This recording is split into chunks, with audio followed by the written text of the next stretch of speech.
And we are live! Hi everyone! Hi Void of the internet. Oh well, I'm gonna give it a few seconds anyway. So yeah, today we're going back to law school. I can finally get my degree. I mean, I don't think it's a secret anymore that I don't have a law degree. It's okay. I will get one today anyway. That's the good news of today. Hopefully. Maybe it will give me more clearance to go into the building whenever I want. Yeah, because they have such specific renting times. My gosh, it's like they have court cases here or something. Nah. Anyway. What other part do I mention? Oh, right. I actually managed to sneak into the cafeteria today. And it's the weirdest thing. I saw this, like, a mini fridge just somewhere in the corner. I didn't have the chance to open it yet, but I think it's like the judge's exclusive mini fridge or something. Because why else would there be a mini fridge like in a kitchen when there's like a giant fridge? I mean, I'm so curious. But anyway.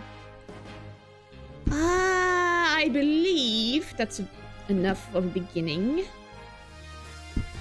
So now we shall begin once again. I'm curious about this one.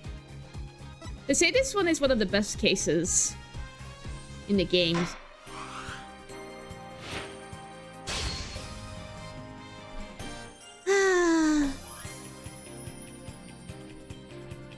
It feels weird to have an empty chat lately.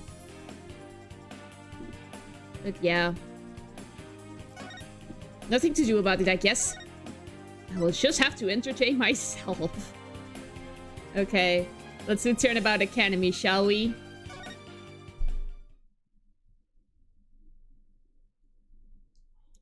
Turnabout Academy. Phoenix Legal Academy. Ooh. A prestigious high school with alumni in the highest echelons of the legal world. Okay. So it's a law high school? What? What the...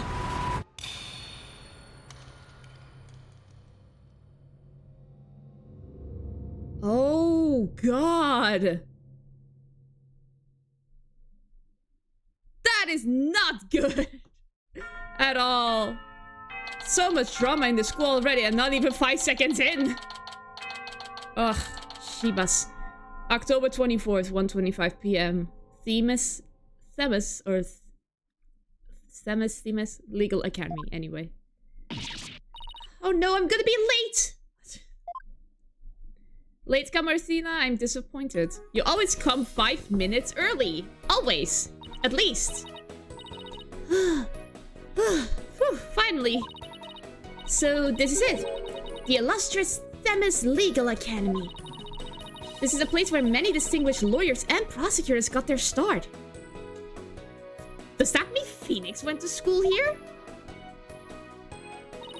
When news spread that Mr. Wright had gotten his attorney's badge back, he received a call from this school, asking him to pay a visit. Ooh. Mr. Wright brought us along, hoping we'd learn something from the experience. But no, I had to go and blow it by getting here 30 minutes late. Good job, Athena! Yikes. At least it's not all business today. After all, today's their school festival. Oh my gosh, I love school festivals! Ah, look at that! Curry, art exhibit, live concert, mock trial, justicious diner, prosecute, and class cafe. Oh. Of course, there's like a butler cafe. Sheesh. Guilty dogs. Wow, this place has school festival written all over it. Literally.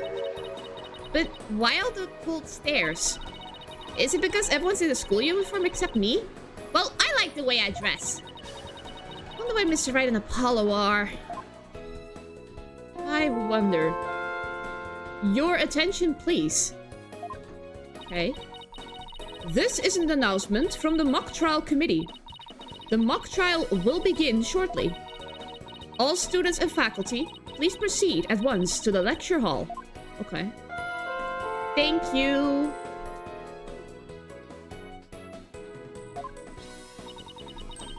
Sounds like a mock trial is about to start. Where's this lecture hall? Looks like all the students and faculty are heading that way. Might as well join them. Good idea, follow the crowd. Maybe I'll find Mr. Wright and Apollo there. Probably. I am curious indeed. Whoa, this is high tech. Look at it, digital screens and stuff. For every student even? How much money does the school have? October 24th, 1:33 p.m. Themis Legal Academy, the 3rd floor lecture hall. This must be the lecture hall. Wow, they spent some serious money on this place. In my words exactly, Athena. The district court can't even compete. Hey, Athena, over here. Okay. Oh, hi! Hi, guys! Mr. Wright, Apollo! I've been looking for you two. I'm so sorry I'm late. It's okay. Sorry we couldn't wait for you. But we didn't want to be late for our meeting. Lucky for you, the person we're supposed to meet also seems to be running late. Okay. Mr. Wright, Mr. Justice. It seems Professor Cortez has to arrive. How unprofessional of her to keep visitors of our esteemed intuition waiting like this.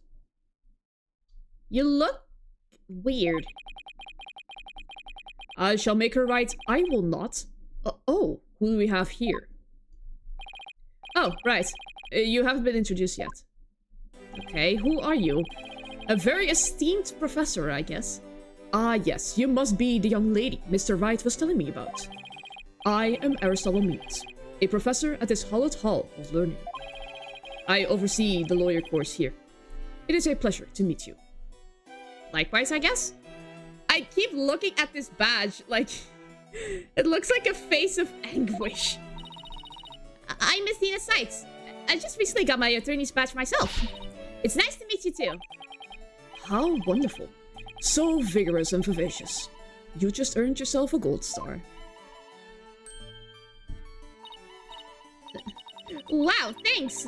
That big smile of his is kind of scary though. I agree. Yikes. He laughed so forcibly, sheesh. Looks like the mock trial's about to begin. What are you going to do about our meeting? Oh, speaking of the mock trial, do either of you know what it's about? Oh, but I thought we had sent a pamphlet to your office. Ah, right, the pamphlet. Whatever happened to that? You won't be seeing it again. Just use it for the old rip it up and restore it trick. Unfortunately, it didn't work as advertised. Trucy, no!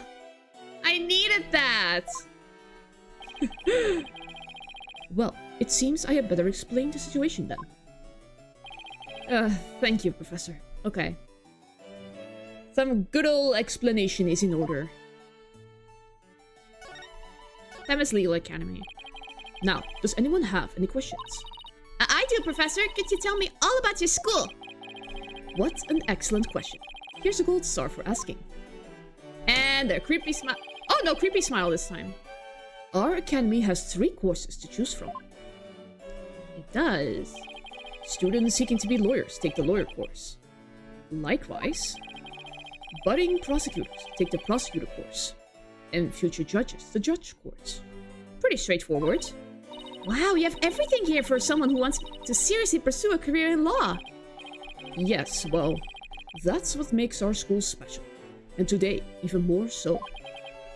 After all, we are to be treated to a lecture by the legendary attorney, Phoenix Wright.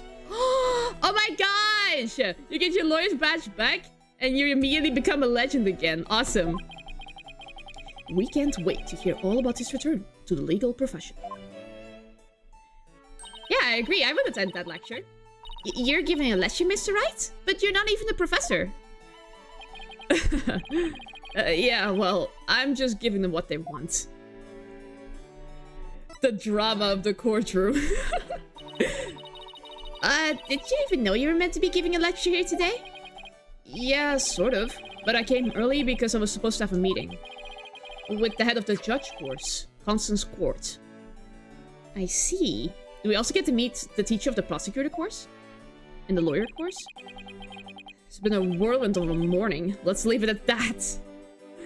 Oh gosh, Apollo, were you overrun by like high school girls or something? I don't know. Professor Court. She is a wonderful instructor, but quite unpunctual.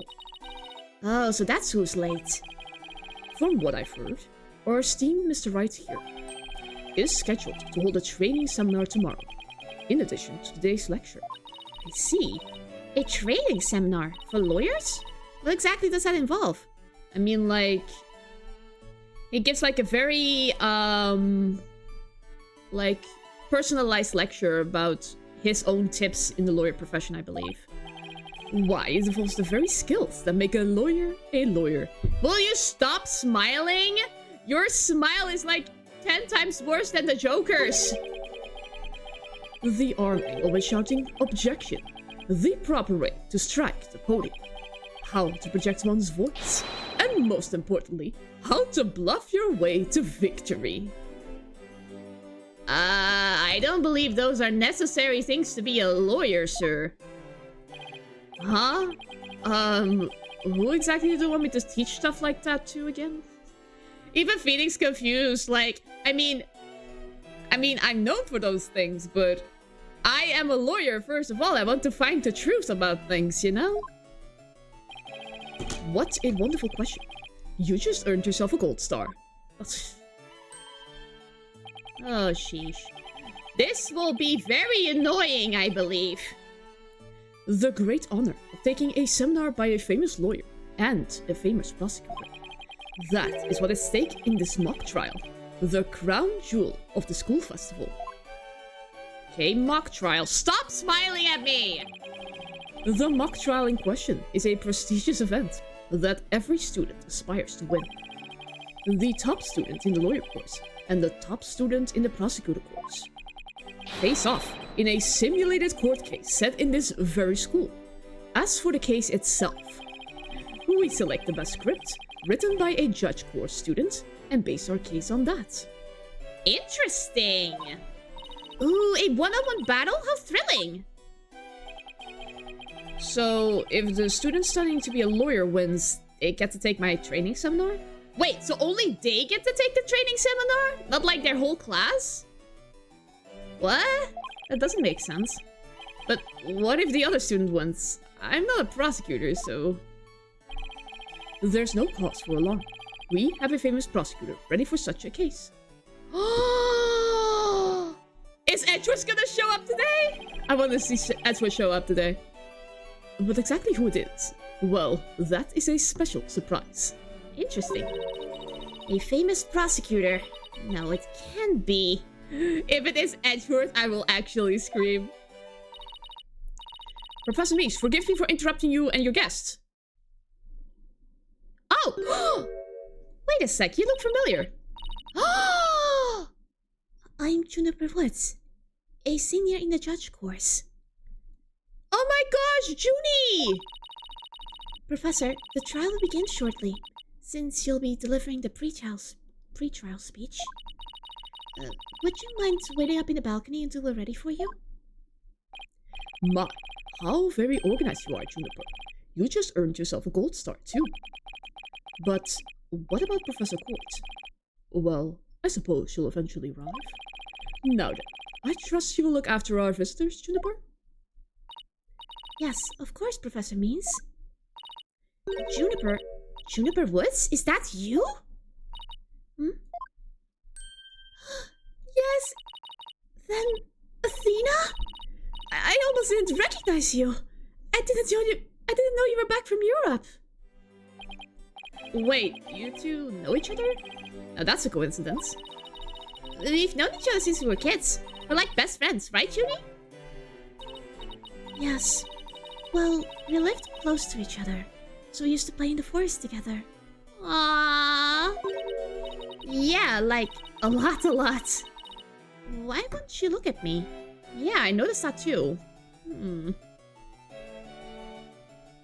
Is this because of the whole high school drama thing? I guess I shouldn't be surprised since we haven't seen each other in a long time. Anyway, we're supposed to go wait in the waiting room, right? Not that I wouldn't mind taking in the mock trial you're putting on today. Oh, you would defeat that mock trial easily, Apollo. Unfortunately, the mock trial is only for students and faculty. There is one seat reserved for Mr. Wright, but no other exceptions are allowed. Yes, I'm very sorry, but it is part of the student curriculum after all. I hope you won't mind remaining in the waiting room until the trial concludes. I see. Ah, that's bad. I was hoping to learn something new today. I mean, didn't you graduate from law school already, Apollo? I mean, you should be walking circles around these kids. I'll tell you what, Apollo. Why don't you take my place? Ah, nice. Good boss. What? Really? Sure. Besides, I'd like to meet with Professor Court as soon as she gets here. Aw, no fair. I want to see the mock trial too. Oh, sorry. I'm going to let Apollo pull what little rank he has. He cleaned the toilet more than you did, Athena. If it's okay with Professor Means. But of course, Mr. Wright, if that is what you wish. What kind of other people with crazy smiles can I compare this man to? I could only see the Joker in front of my mind. It's settled then. We'll expect a full and detailed report, Apollo, so pay attention. Being a new kid sure stinks. If you would please follow me, I'll escort you down to the waiting room on the first floor. She looks so professional. October 24, 2:15 p.m. Themis Legal Academy, the first floor waiting room. Still no Professor Quartz. It's been over 30 minutes. And Mr. Wright snoozing away on the sofa. Oh my gosh, Mr. Wright. You should be preparing for the lecture, dude. Is he gonna improv the session? This is so boring. I should have hidden the lecture hall and spied on the mock trial. Yeah. What? What was that? What was that? I believe this is the murder that happened. Okay. You know, I could have sworn I just heard something fall down and break. Yeah. If you go running now, they'll think it was you. Well, it wasn't me. I think it came from somewhere outside. Oh, well, we better go have a look. Seeing as everyone else is in the lecture hall. Okay. Okay. Oh god, I see it already. What is that?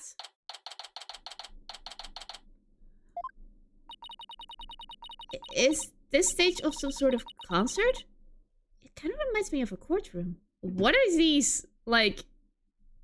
They look like they have, like, Phoenix and Edgeworth's colors of the suit, but why is there, like, something sticking out of it? What is that?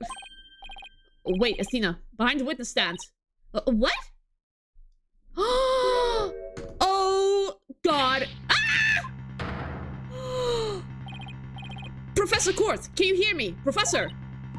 Oh, wait, that's who we were supposed to be meeting with? Looks like our meeting's been cancelled for us. No way! This can't be real! Well, it is. But what was the cause? I'll call the police. They should be here soon. I'll go tell everyone in the lecture hall too. No, wait. They'll find out soon enough once the police get here. Let's do our own crime scene investigation before it gets too crowded around here. Smart, Phoenix! Are we even allowed to do that? No. But it's easy. It's no big deal, as long as we leave it exactly like we found it. No, leave no prints behind. Plus... no, never mind. What is it? Anyway, we should look around while the scene's still fresh. Okay, you're the boss. Okay, let's examine this place. place. Can I look at the body? There's the body. Ugh, I guess I really do have to examine the body. Well, I guess I better get used to stuff like this if I want to be a full-fledged lawyer. Okay. What do we have here? A book? I'm guessing it fell out of a chest pocket. Wait, what if it's a diary? That's the most private thing a girl has. True, but considering the situation at hand... My apologies to the late Professor Court. No, don't! Looks like more like a planner than a diary. 22nd, routine report. Need to speak with Hugh O'Connor. 23rd, meet with Hugh about that report yesterday. It's important. 24th is today. 9 AM, prepare for mock trial. Final confirmation. 1 PM, meet with Mr. Wright about the training seminar. And 2 PM is the mock trial begins. I think she was killed before 1 PM then. Every patient have the same sword mark printed on it at that.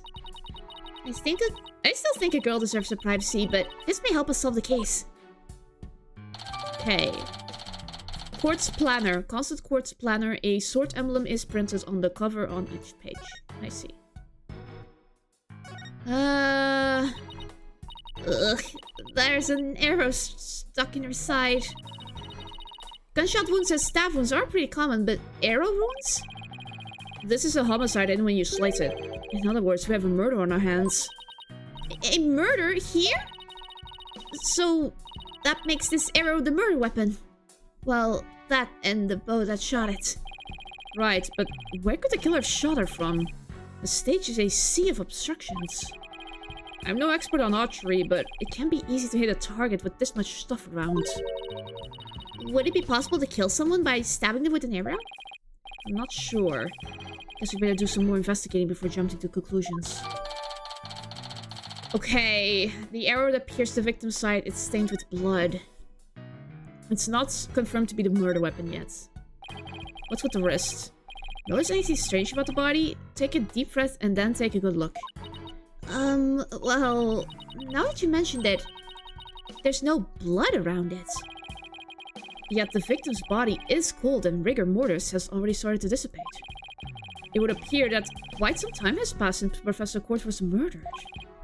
Thing is, the quad was packed with students up until the start of the mock trial.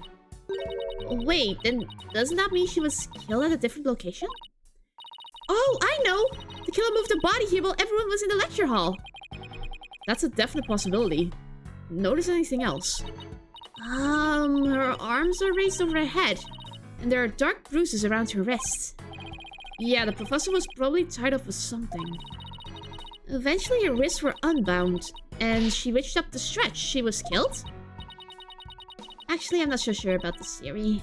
Yeah, it's a bit far-fetched. Well, there's not exactly a lot to go on. I think that's about what we're going to find out from the body for now. Nice work, Athena. Your face only turned 5 shades of pale. I was expecting 50.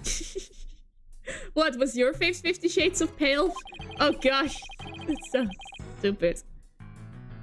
We should probably take a picture of the crime scene just in case. I agree. Okay, I'm on it. Say cheese! Cheese. And I thought I was the one with the twisted sense of humor. Ah! I think that should do it. I see. Alright, let's take a better look around the area while we wait for the police to arrive. Yeah, I was looking at that. This pile of rubble sticks out like a sore thumb. Looks like broken pottery or plaster. Maybe this is the source of that noise we heard. There were supposedly 2 statues on this stage. I seem to recall hearing that a poet from the Fine Art Club had made them. There were 2. And that thing over there is the remains of the other statue. It's good to be related to the case. Let's take a closer look.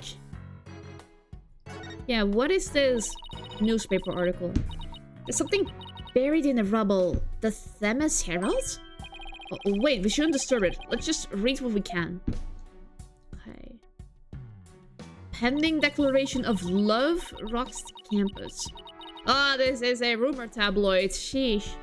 Final act in Sword Love Triangle. Centered on campus she-devil Juniper Woods? That doesn't make any sense! Level-headed lawyer course genius and hot-blooded prosecutor course student will go head-to-head in a mock trial battle for the she-devil's black heart? What kind of... This person really has it out for... Whoever wrote this article really has it out for Juniper, I believe. Your O'Connor has declared that he will confess to her if he wins? Interesting. Wait, what? I seriously wish I hadn't read that. You find that more shocking than discovering a murder victim's body? We're talking about someone besmirching our childhood friend's name, Phoenix. That's so much more important. But we've been talking about my friend Judy here. She'd never lead guys on like that. Athena, you don't believe everything you read, do you? This article is clearly written with malicious intent. I'm not buying a word of it. Yeah, it's a tabloid article. You're right, but it's still disturbing, even if it's third-rate tabloid material. Okay, school paper with malicious scoop on the alleged love triangle involving Junie. Okay. What is this? I wonder what this was a statue of. Whatever it was reddish-purple in color. When Apollo and I first got here, both statues were already here, but they were covered up. I bet they were waiting to unveil them when the school festival moved here to the stage. You mean this duffel bag-looking thing was actually being used to cover the statues? I guess that just leaves the question, were they broken by accident or purpose? What a puzzle this is. I believe they did it on purpose. Otherwise, why would Wrights also be broken? In the same way, like... I think they did it on purpose. Mr. Wright, Athena! Oh, here comes Apollo. I've never seen anyone move so fast. Yo, Apollo. Listen, something's big happened. Yeah, it's right in front of you, Apollo. I was at the mock trial where the police announced a body has been found on campus. The body's right in front of you, Apollo. That's right. We're the ones who phoned it in. I found Professor Court dead behind the witness stand over there. What? Can you show me? What the? We've already had a quick look on the body. It's definitely a homicide. Once the police get here... No, I know it's a homicide. I'm shocked because it's the same. Exactly the same. What?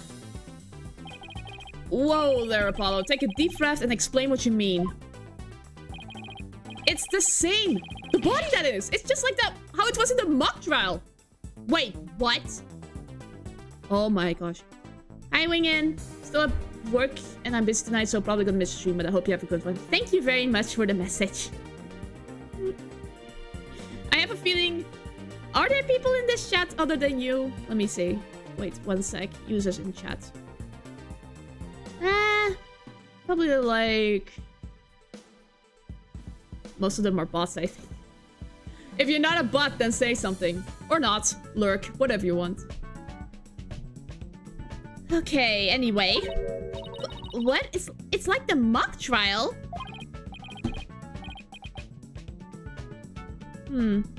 I know it sounds crazy, but... The body's location and position. The murder weapon. The lack of pooling blood.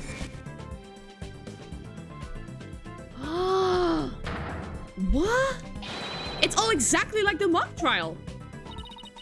You're kidding, right? It can't really all be the same, can it? Oh, there's the police. Oh gosh. This is intriguing. October 24th, Themis Legal Academy. Search for lecture hall. They're both thinking so thoroughly. The whole school's in an uproar. There won't be any more classes today. A murder on campus. That's the last thing I expected at a legal academy. I will tell Professor Means what we observed when you discovered the body.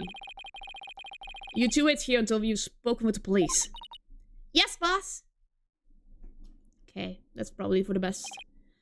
I can't believe this is happening. Welcome to the legal profession, Apollo. I can't believe we had to wait around here. I can't stay still at times like these. I hope Junie hasn't fainted from the shock of this whole thing. Athena! Athena.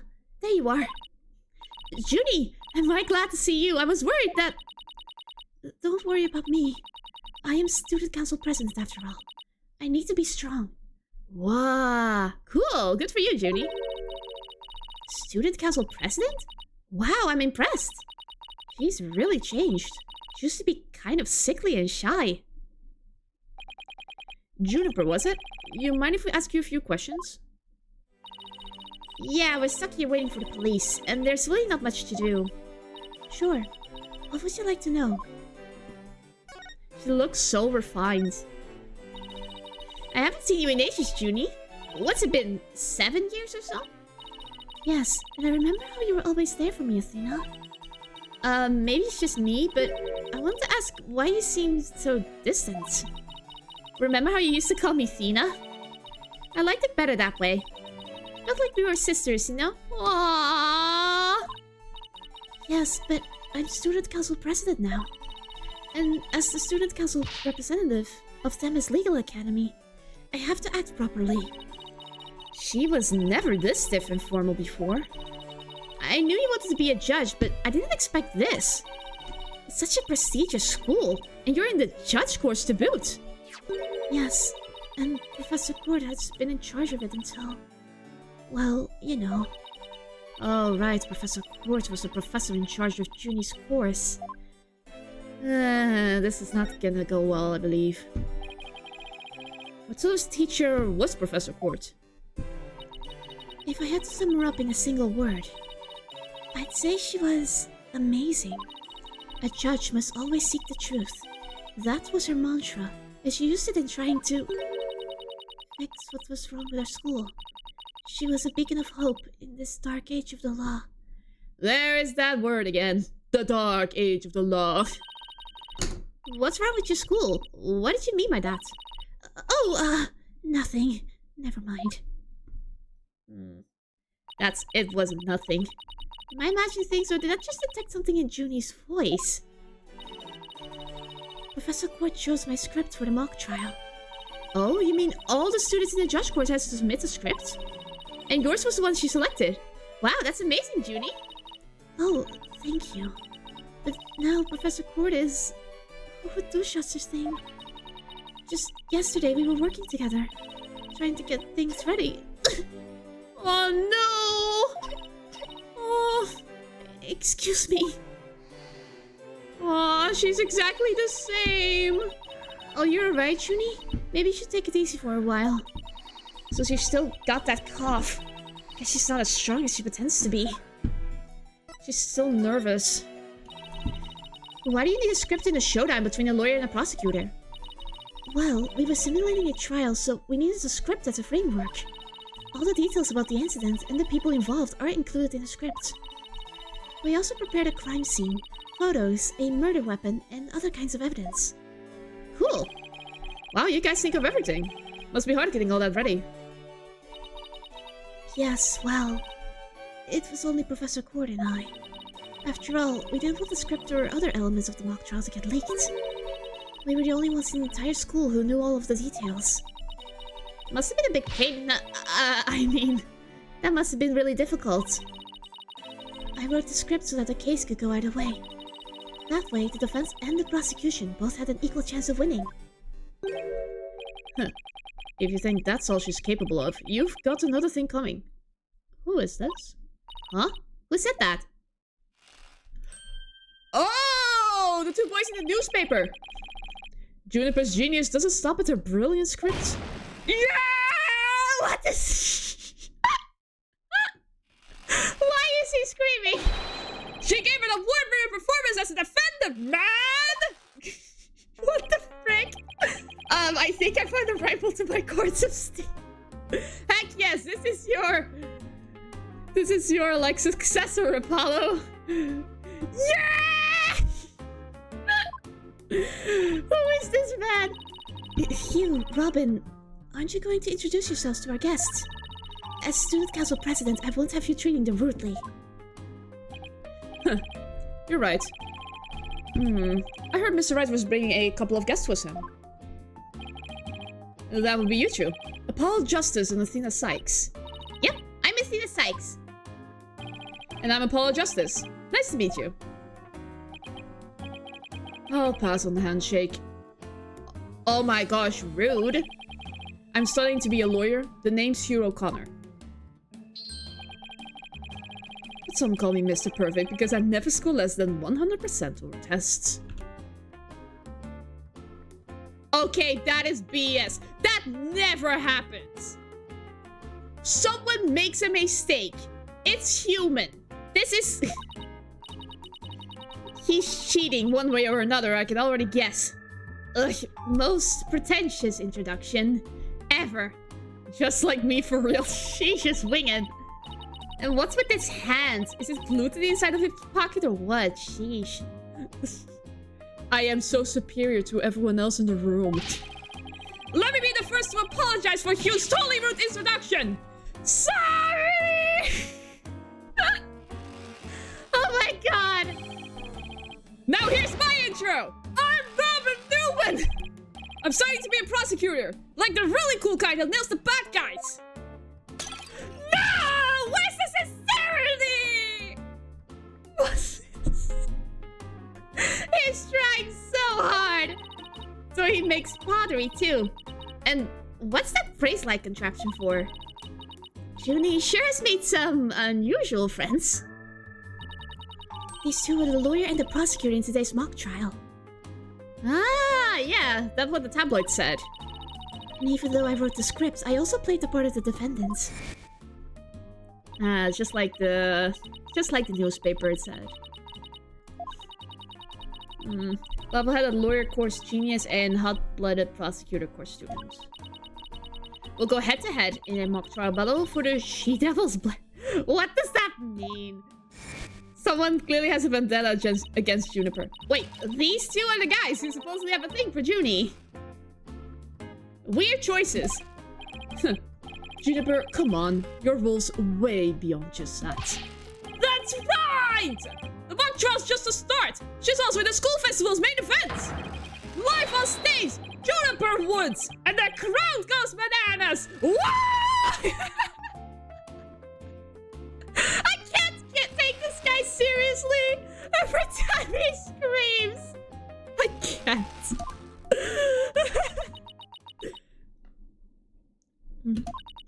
I'm supposed to sing at the school's festival. Oh my gosh, you're so talented! All of the other girls were too embarrassed to try out, so... My Junie singing on stage in front of people? Wow, she really has changed. I'm so proud of you. Your performance, I want to hear about it. I was responsible for making everyone's stage costumes. Whoa, she did everything. Oh my god, that looks just like Lamorar's dress. And this is what I'll be wearing. It even has the same brooch, the same dress. But the cape has a different pattern to it. But constellations throughout makes glow from the inside. Loose constellations glow through the fabric. Cool. Embellished with frills. Junie's so talented. That's amazing, Junie. But then again, you were always good at that kind of thing. These constellations in particular are really something. Oh, thank you. One of my favorite things to do is look up at the stars in the middle of the forest. Huh, so you're a fan of the night sky then? Wow, Paul didn't know you were such a romantic. It's not like that. I have this friend. He and I go way back. Who got me really interested in space. Wait, you had friends when you were young? Calling me some... Oh, bird Athena, what? To be honest, we haven't heard from his past, so having a childhood friend himself is also good. It's nice when you have character tests. As student council president, I cannot allow such mean-spirited tasting to continue. Ugh. I think she's angry. costume Junie was supposed to wear, it has glowing star pattern. With notes, 2 pages. The costumes were no problem, but as for singing, I'm not sure I... No! You can do it! That's right. And anyone who says otherwise will have to answer to me. It's like a chivalrous love triangle. A damsel in distress and 2 knights in shining armor. I wouldn't describe it as such. Maybe that Themis Herald article wasn't too far from the truth. Speaking of the latest news, I wonder how the mock trial turned out. So who won? So how did the mock trial end? We were just about to reach a verdict when the police arrived. Now we'll never know how it would have turned out. I guess that's what happens when there's a real murder during a fake murder trial. It ended right before the verdict. Talk about bad timing. He looks like he's really struggling. Why is he sweating bullets? I was this close, man! I bet I could have won! But I bet the defense wasn't doing too badly either, right? We'll settle this some other time. And I assure you, I will win when the time comes. You were losing, weren't you? Like I'm gonna let that happen? I don't think so! I hope they don't end up hurting each other. Oh, don't worry. The 3 of us has been good friends since we enrolled here. We even have proof of our friendship. Proof? Like physical evidence proof? Yes, we're studying for a career in law. And in the legal world, evidence is everything. Yeah! As long as our friendship lasts, you can bet we'll be carrying them around! Ah, the famed Themis Legal Academy ingenuity at work. So what exactly is this proof of friendship anyway? Well, it's a secret. And if I show you, it will be bad luck. Bad luck? Oh, okay.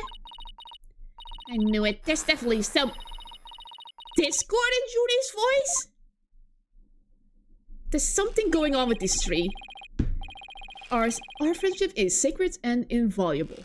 It's not something to put cheaply on display. Proof? We don't need no stinking proof! Us 3 are friends forever! Okay, there's definitely going on. There's definitely something going on. I can hear discord in their voices too. But they're talking about their friendship. What's going on here? They had a falling out of some sort? Something wrong, Athena? No, it's nothing. Oh, alright then. Hey, isn't that? Everyone, stay right where you are! Don't move a muscle! I I know who it is. Hi, cousin! The Detective Fulbright, is something wrong? We have found a suspect, right here in this room. Why, if it isn't my little lawyer friends? Sorry, but small talk will have to wait. Juniper Woods, you're under arrest for the murder of Constance Court. Oh no! What? Wait a second, what's going on here? Why are you arresting Junie? Please, Detective Fulbright, we're involved in this case too. Aha! So you're the lawyers the dispatch said were first on scene. I can't tell you everything, but I will say this. There are 2 major reasons for her arrest. Number 1. The suspect led to somebody to where the body was. I didn't. And number 2. The crime scene is exactly how the suspect portrayed it in her script. But you can't arrest her on just those grounds. Also, the second one, doesn't that make grounds for a framing situation instead of like a murder? True, but there's more. However, Prosecutor Blackwell specifically told me to say no more than that. So Blackwell's the prosecuting attorney on this one too. Oh gosh, we're gonna see the hawk again. Detective Fulbright, we found this in the suspect's pocket. Why? There's blood on this. That's evidence we made for the mock trial. A mock trial? Never heard of such a thing. But it sounds fishy to me. Real fishy. Now, if you would, officers. Yes, sir.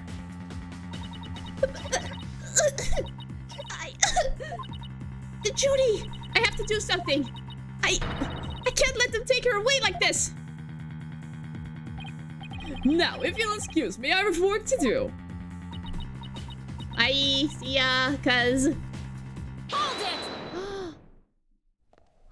Cutscene! Hold it! I refuse to believe that she's the killer! Junie! I've decided.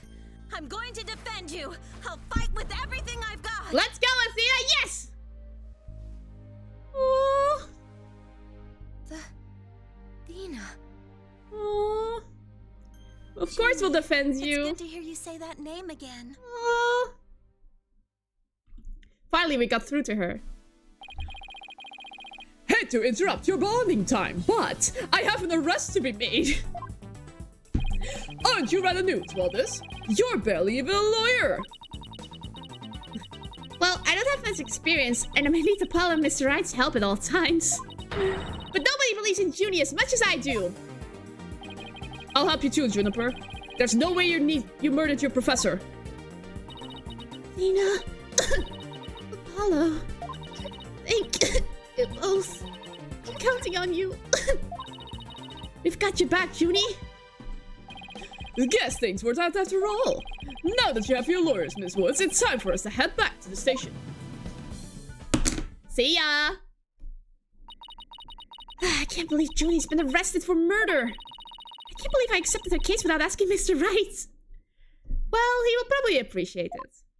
One way or another. Take a deep breath and relax, Athena. I'm here to help with whatever you need. So let's get right on the case. Right! I won't have this case left in the hands of rank amateurs. My dude, you are not graduated yet. I don't see a lawyer's badge on your shirt. If anyone's going to solve this case, it'll be me. Time to investigate. Why, that smug little... He hasn't even finished law school. Exactly. You! That was totally rude! And you're not the only one on the case, man! I'm in too! Big time! Juniper Woods! I'm gonna save you!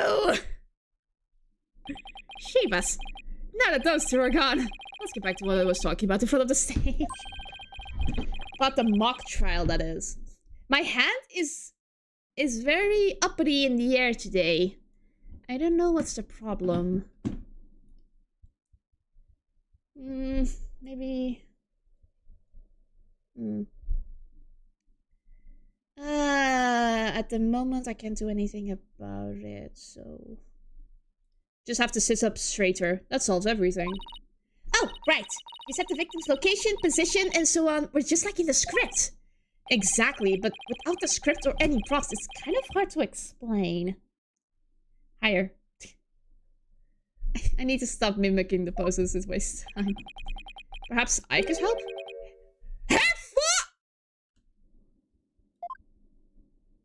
Oh my god! Prosecutor Gavin, what are you doing here? Coffee! Oh my god! You two seem to know each other. Is someone going to introduce me? Why, I do believe you have a fresh face here. Greetings, Fraulein. I am Claudia Gavin. Oh my god, it has been so... How have you been? Some know me as a prosecutor, but I'm most famous for my former rock band. Former? We were quite popular, you know? But regrettably, the band went kaput. Yeah, because of that one case.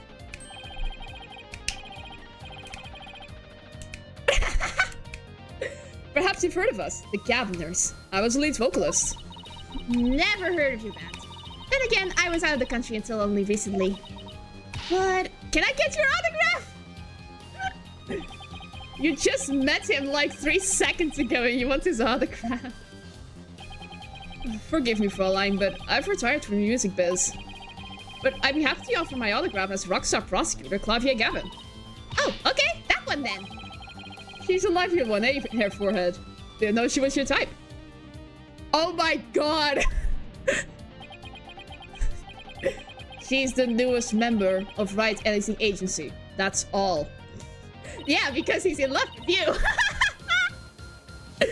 Nice to meet you. I'm Athena Sykes. A pleasure to meet you too, Athena Sykes. Now that the intros are out of the way, I'm sure you have some questions for me. Yeah, hair forehead? Yeah? Oh my god. I did not expect you to be here. So what are you doing here, Prosecutor Gavin? I'm here for the same reason as your boss, to give a lecture in a training seminar. It wasn't Edgeworth! It was Clavier who was supposed to be giving the lecture. So he's the famous prosecutor they invited. Yes.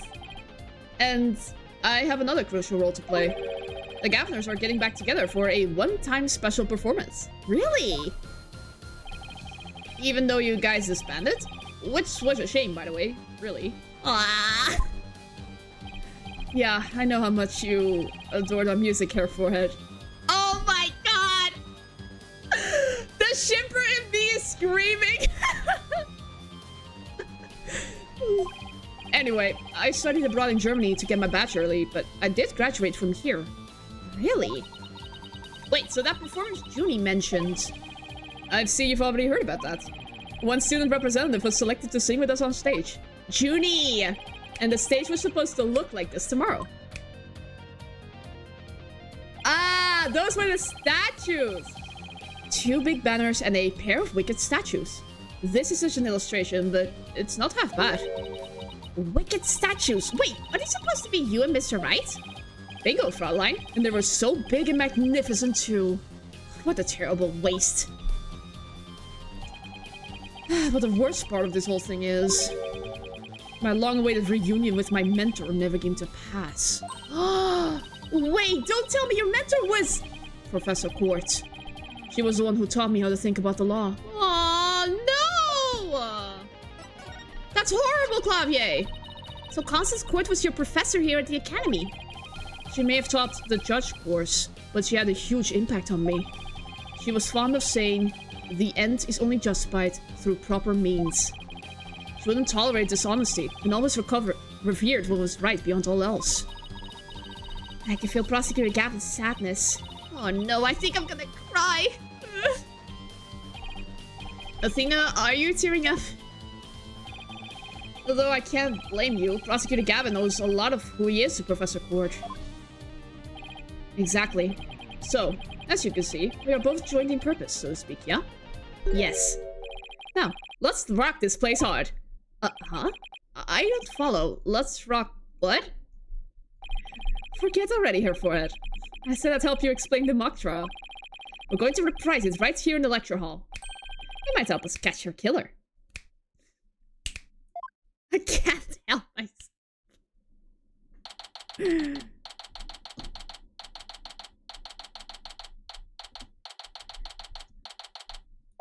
Okay. Oh my gosh, this is amazing! Mock trial reenactment. All rise. Right. The stage is ready. You, hair forehead, ready to rock? Oh my god. No, the defense is not ready to rock. You saw the actual mock trial earlier, right? Just relax, you'll do fine. Besides, we have the script right here. Junie's masterpiece? The one everyone's been talking about? Yeah, and there's only one in existence. I borrowed it, if you will. You stole it from the evidence tray. Now, Fraulein, we'll need you to play the part of defendant and judge as per the script. Okay, got it. I've only read the case outline so far. I don't know how it actually turns out, so I'll treat this like I'm prosecuting a real case.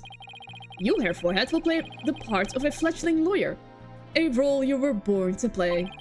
All the evidence is also here with us. We have everything we need to reprise the mock trial. Très bien. Let's get started. Defendant/Judge Athena Sykes is psyched and ready to rock. Court is now in session for a reenactment of the mock trial. Or what I'd like to call the mock trial.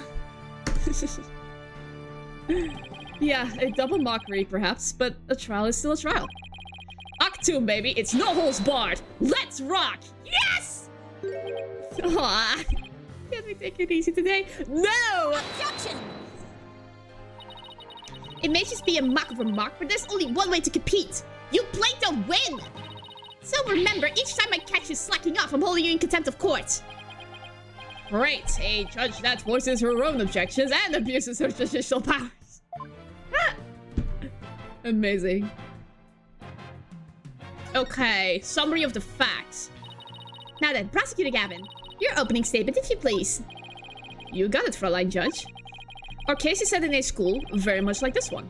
The victim, a professor, female. The defendant, an archery club member, also female. Oh me, oh my. I'm innocent! Innocent, I tell you! That's some seriously bad acting, Fräulein. Wow, bird, Clavier. Anyway, the victim's body was discovered in the middle of the quad. Here's a shot of the crime scene. Ironically, it was Professor Court who posed as the corpse. Her forehead, how did the mock trial participants react to this photo? Mr. Newman was surprised by what Professor Court was wearing. He reacted with, "Oh, the green sweatsuit." That's not exactly what I would pick the focus on, so why would he care about that? Ah, too much of a fledgling to know what's important, that one. In any case.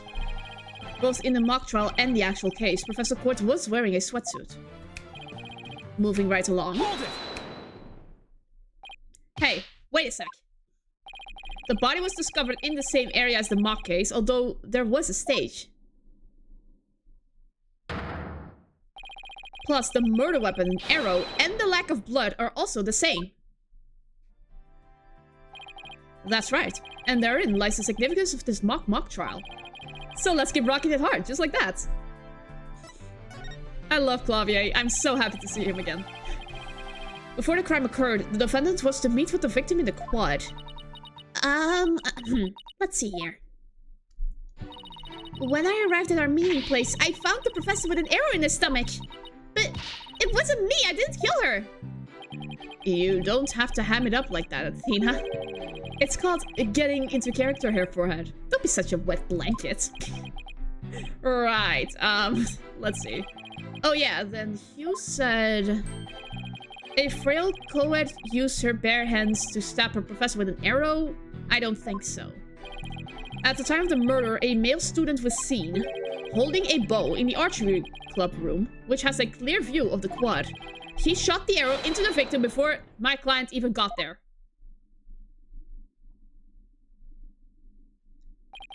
Nine here, forehead. That faint swagger does not sit you in the least. Order, order, order! Specifically you, Mr. Justice. Me? But I was just trying to get into it like Mr. Euro Rocker said. He's doing his best. Please be merciful. So the victim was shot from the archery club room before the meeting even took place. Hence, the defendant could not be the killer? That seems to be the defense's assertion. Prosecutor Gavin, do you have any objections? The opposite report notes that the edges of the victim's wound were unusually ragged. Could such physical trauma possibly result from an arrow shot from a bow? 9. I believe the victim was impaled with the arrow by hand, post-mortem. In short, the real murder weapon was not the arrow at all. When Rama was prosecutor, he had a tough time determining the real murder weapon. Well, he's just a student. A warm-up act. Well, I am the real deal. The headliner, so to speak. The true murder weapon was most likely the awl that was left in the art room. An awl? What's that? An awl, you say? What would that be? It's a kind of tool used for poking holes in paper, wood, and other materials. It's kind of like an ice pick, but I have a photo here if you're interested. Gross. It's all bloody up to the handle. Please tell me it's just paint. Most likely, Fräulein. Pretty realistic, yeah? Let's pretend it's real blood for now. The defendant's prints were lifted from the murder weapon. Furthermore, traces of the victim's blood were discovered in the art room. Interesting. Oh, hi, Strat Streams. Welcome to the stream. I think that's having fun pretending to be the judge. Yeah, she really does. Also, the rock star is back. I love him. That's where I believe the murder weapon actually... That's where I believe the murder actually took place. I'm very frazzled. So the question now is, how did the body get from the art room to the stage? How the body was moved. The murder took place in the 3rd floor art room, but the body was found in the quad. Must have been quite a chore moving the body all that way. Not at all. There's a maintenance area and storehouse right outside the art room. And a cart used to carry balls around was found there. Oh, I think I've seen one of those before, but that's a pretty big one. A jumbo, yeah? Big enough to fit a person. Or a body in it. The defendant dropped the body from the art room window, then moved it with the cart. That is how a high school girl could easily move a body all by herself. You don't say! Objection! A body dropped from 3 stories up, which shows signs of massive blunt force trauma. Objection! Oh my gosh, his voice. That may be true, but... You failed to account for the large high jump mat in the storehouse. A body dropped onto such a mat would show no signs of blunt force trauma. Yikes! Somewhat scary how similar this whole case is to the mock trial proceedings. Finally bought the trilogy rather than just having these 3 different games. So I'll actually be able to try some cases I wasn't able to before the 3DS shop closed down. Good for you! I'm also curious how the DLC cases turn out. Well, anyway, while you do that, you can also follow me and my beautiful streams. Quite a crafty killer, in an attempt to cast suspicion on the archery club. They moved the body to the quad where it would be an easy shot from the club room. Then the killer faked a murder weapon by inserting an arrow into the all-stab wound. Sounds like there's only high praise for Junie's script. Were there any further arguments from the defense? Nope. It seemed like the teacher who was playing the judge was satisfied too. Time for the finale then. Your verdict, if you please, Fraulein Judge. Huh? Oh, right, that's me. Very well, this court finds the defendant, Juniper Woods. Wait a second. Even if this is just a mock trial of a mock trial, I want to declare Junie guilty. Aw. Yeah, perhaps that's not such a good idea. Let's end our mock trial here. I can't help myself. Besides, about time I get back to my investigation. Thanks, you two. A little run-through of the mock trial cleared up quite a few things. I love him so much, me too. Otherwise I wouldn't be snapping with him. Look at this. Top secret script written by Junie, there's only 1 copy. Act 2, maybe. The prosecution's already got a witness size up 2. That was quick. Prosecutor Blackwell's almost too good. You're sure in a helpful mood today, Prosecutor Gavin. Well, like I said, I just want to catch whoever killed Professor Court. And there's no reason for me to start butting heads with you two. You're not the prosecutor of this case. Anyway, I won't say goodbye, as I'm sure I'll be seeing you later. Bye-bye! I always thought prosecutors were all a rather scary bunch. But Prosecutor Gavin seems pretty nice. Yeah, he's not so bad as prosecutors go. We should get back to investigating too. Don't have nearly enough information yet. And we also have to tell Mr. Wright that we accepted Junie's case. Right. Looks like we have our work cut out for us. Okay. Let's go to the stage. Hey, what do you think you're doing? The crime scene is off limits to students. I'm no student, I'm a lawyer. Yeah, right. Just because you're in law school doesn't mean you're a lawyer. You should see what she did to the last cop who said something like that to her. Why you? Are you threatening an officer of the law? Yikes, no, it's not a threat. It's more like a friendly warning. Yeah, we should throw him just for that. Guess we should go before I get myself arrested for assaulting an officer. Restraint. Phoenix, where are you? Okay. Mr. Wright! There you are. Oh, and Professor Means. I heard they arrested your friend Juniper.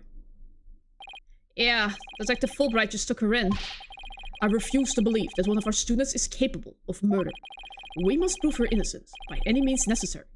The end justifies the means. It's fine if we get arrested, we can just have Phoenix defend us. I mean, good point. Or like Apollo. That's also a good one. What do you mean, the end justifies the means? I, Professor Means, always say what I mean. And mean what I say, by all means. Wow, very on the nose there. Here at our esteemed academy, we train our students to produce meaningful results. You believe in Juniper's innocence, do you not? Of course I do. Junie wouldn't even hurt a fly. Why does his smile always look so freaky? Stop that smile, indeed. He's like 3 times as worse as a Joker. It's so... he could give the Joker a run for his money with that smile. Shebus. Or like Venom or something. Precisely. We have justice on our side. And only one other thing we need, our results. It is the height of folly to endanger your client by failing to pursue all means possible. Even when you forge evidence, Professor Means? Sure, I want to prove her innocence, but I don't like the sound of that the end justifies the means part. Well, you are still young and idealistic. It's no wonder you fail to see the wisdom therein. There is but one thing to do now.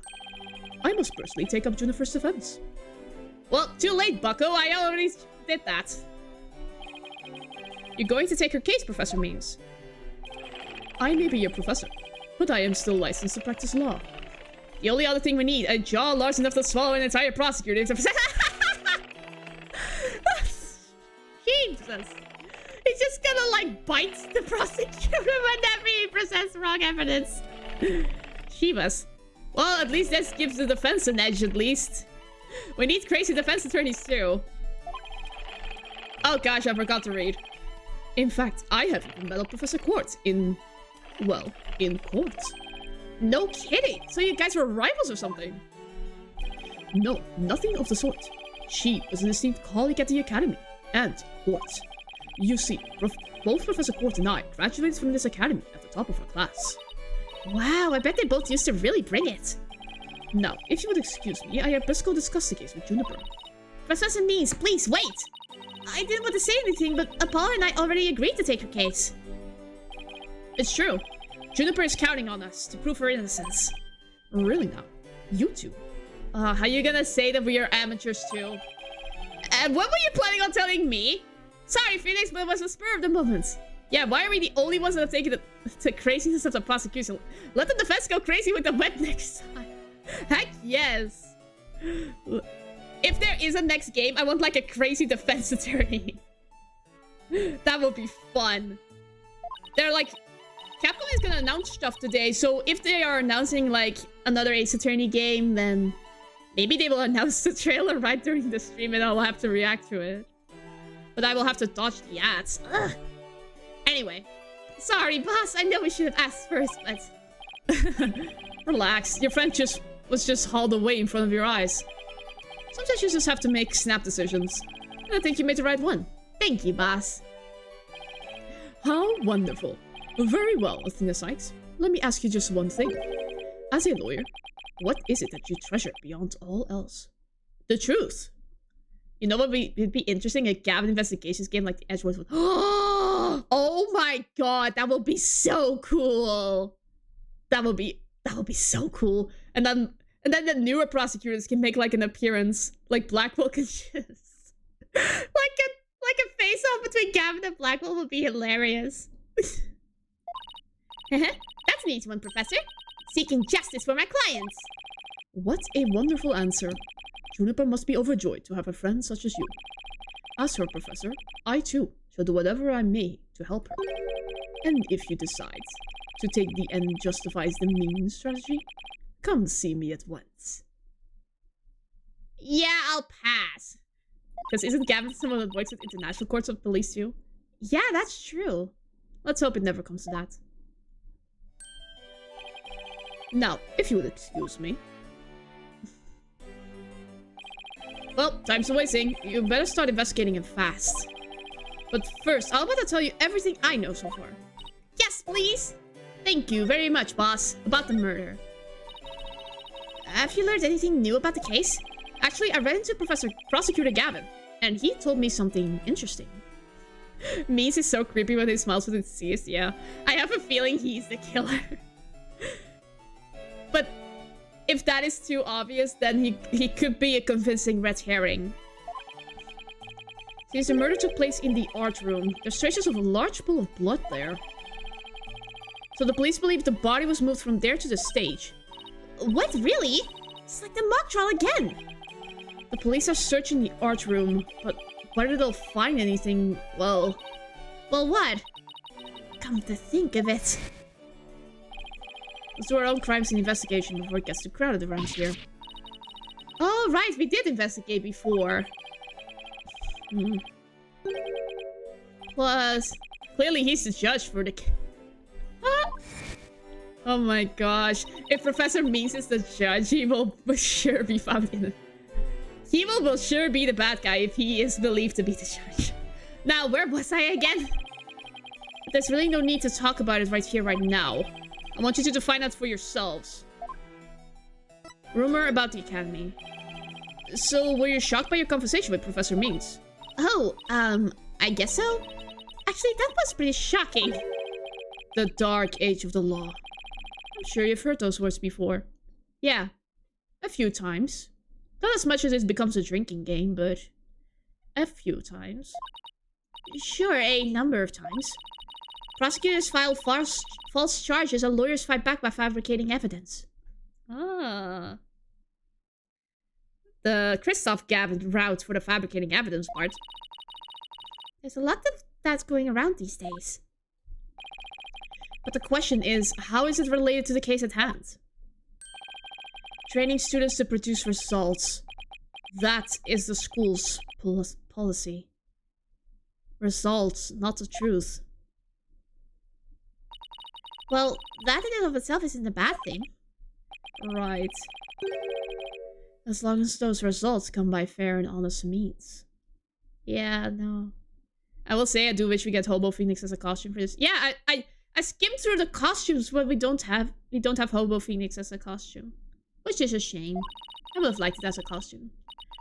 Oh, but what was it that Professor Means said? The end justifies the means? This is the devil's school! You have the Dahlia one instead, right? Yeah, the high school sweetheart one. I think that was the one. To survive the dark age of the law, you must use any means necessary. Fabrication of evidence and false charges are unavoidable in the quest for results. That's what they're preaching here at TuMiiA's Legal Academy. But what'll happen to our legal system if results are all that matter anymore? Relax, it's just a rumor. I take it with a grain of salt if I were you. I don't think so. Oh, that's a relief. You had me going there for a minute. Wait a second. What if Mr. Wright examined the victim's body for a reason? Maybe he was worried someone might actually tamper with the evidence. See that? No, you can't use human transportation to bring the victim back, so you need to get... What? That's a weird comment. I think that about wraps up what I know so far. The fact that this case closely resembles Miss Woods' script is obviously important. Knowing that, you should probably try and identify what's the same and what's different. Okay, I'll try talking to as many people as I can on campus.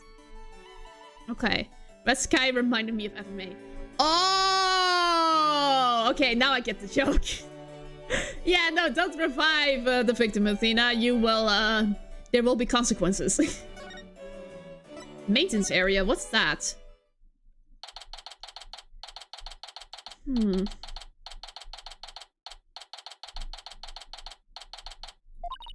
So this is the maintenance area. Let's see. During the mock trial, Prosecutor Gavin said that the art room is right above here on the 3rd floor. Okay. The 2nd floor is the science lab. And that the body was dropped from there onto a high jump mat from the storehouse. Oh, right there. Okay. Right, and then he claimed that the body was transported to the stage in a ball cart. And then, there's someone else here. Hey, it's Robin! Whoa! You scared the crap out of me! Yikes, right back at you. So, what are you doing out here? Hi, Napsy. Welcome to the stream. I'm working out so that I can become strong enough to save Juniper! But I'm so worked up! My training brace is almost breaking at the seams! What am I missing? You missed a lot. We are investigating a murder at a law school. And this guy is just screaming his lungs out 24/7. Oh, right. The girl you like got arrested, so you're psyching yourself up to rescue her? Yes! Because I'm the manliest of manly men! That's why I work out with my manly brace! Except that I hear some discord in that manliest of men's voice of yours. Thank God I missed the mid of the mid. Oh, you mean the yokai case? I thought that case was pretty fun. But that's my opinion. I don't mean to be rude, but can you talk without shouting? Sorry! I'll try not to shout so much! If at all possible, that is! Which is not at all possible by the sound of it. Oh my gosh, seriously? Burn. So do you mind if I ask some questions as Junie's lawyer? No problem! Ask away! Keep them coming, man! Ouch. My ears ache already. Yeah, I kind of miss you. You weren't here for a bit. Anyway. Robin, could you tell me a little more about yourself? You want to know about me? I'm a second-rate member of the Fine Arts Club! The Fine Arts Club? You were touching grass. Oh, that's good. Good for you. Going outside is good. Looks like broken pottery of plaster. Maybe this is the source of that noise we heard. There were supposedly 2 statues on the stage. I seem to recall hearing that a co-ed from the Fine Arts Club had made them. 2 big banners and a pair of wicked statues. This is an illustration, but not half bad. Alright, these were broken in 2. So, I don't know what's that about. Oh yeah, Claudia was here. Amazing. Say, did you create those stage statues by any chance? You bet I did! Both of them! Put my blood, sweat, and tears into those things, man! It must have been terrible seeing them all smashed up like that. This is the episode where 3D Claudia isn't orange? Wait, he was orange before? Huh. Nah, I'm gonna face Professor Court if I let something like that get me down! What do you mean? Professor Court was a Fine Arts Club advisor. She was all about truth and beauty, man! She always said, the only good result is the truth, that and... Oh, right! That was in the clip. Ah, I see. I forgot.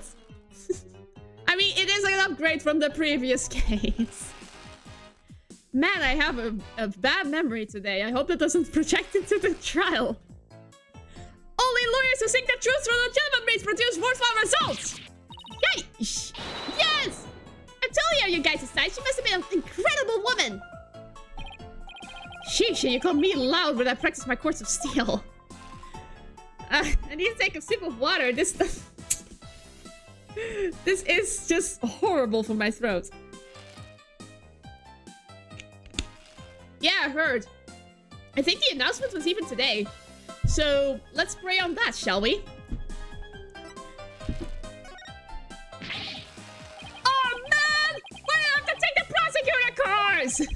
I mean, how am I supposed to save Juniper if I'm studying to be a prosecutor? Don't worry, I'll clear Junie's name, you'll see. The 3 of us had a dream. We'd slowly make it happen together. Prosecutor, lawyer, judge. The 3 of us would hold fair and honest trials. The dark age of the law? Ha! We're gonna put a nail in this coffin, man! Wow, you guys swore to do that? But no! That stupid school rule had to ruin it! School rule? Which one? Anyone with a prior conviction, no matter how minor the offense, they won't be allowed to graduate from this stupid, holier-than-thou school! A tough legal academy with even tougher rules. Junie will never become a judge unless I can prove her innocence. And if I fail, the 3 of them will never realize their dream. It's like someone put pressure on my pressure. Okay. Can I present something? Wait, what does the note say? Oh, I'm done with Robin for now. But is there someone in the lecture hall? I think so. Me, no, if no Ace Attorney 7. Yeah, I'm praying for it too. Otherwise, I'll be out of a job eventually. The good lawyer will have no more games to play.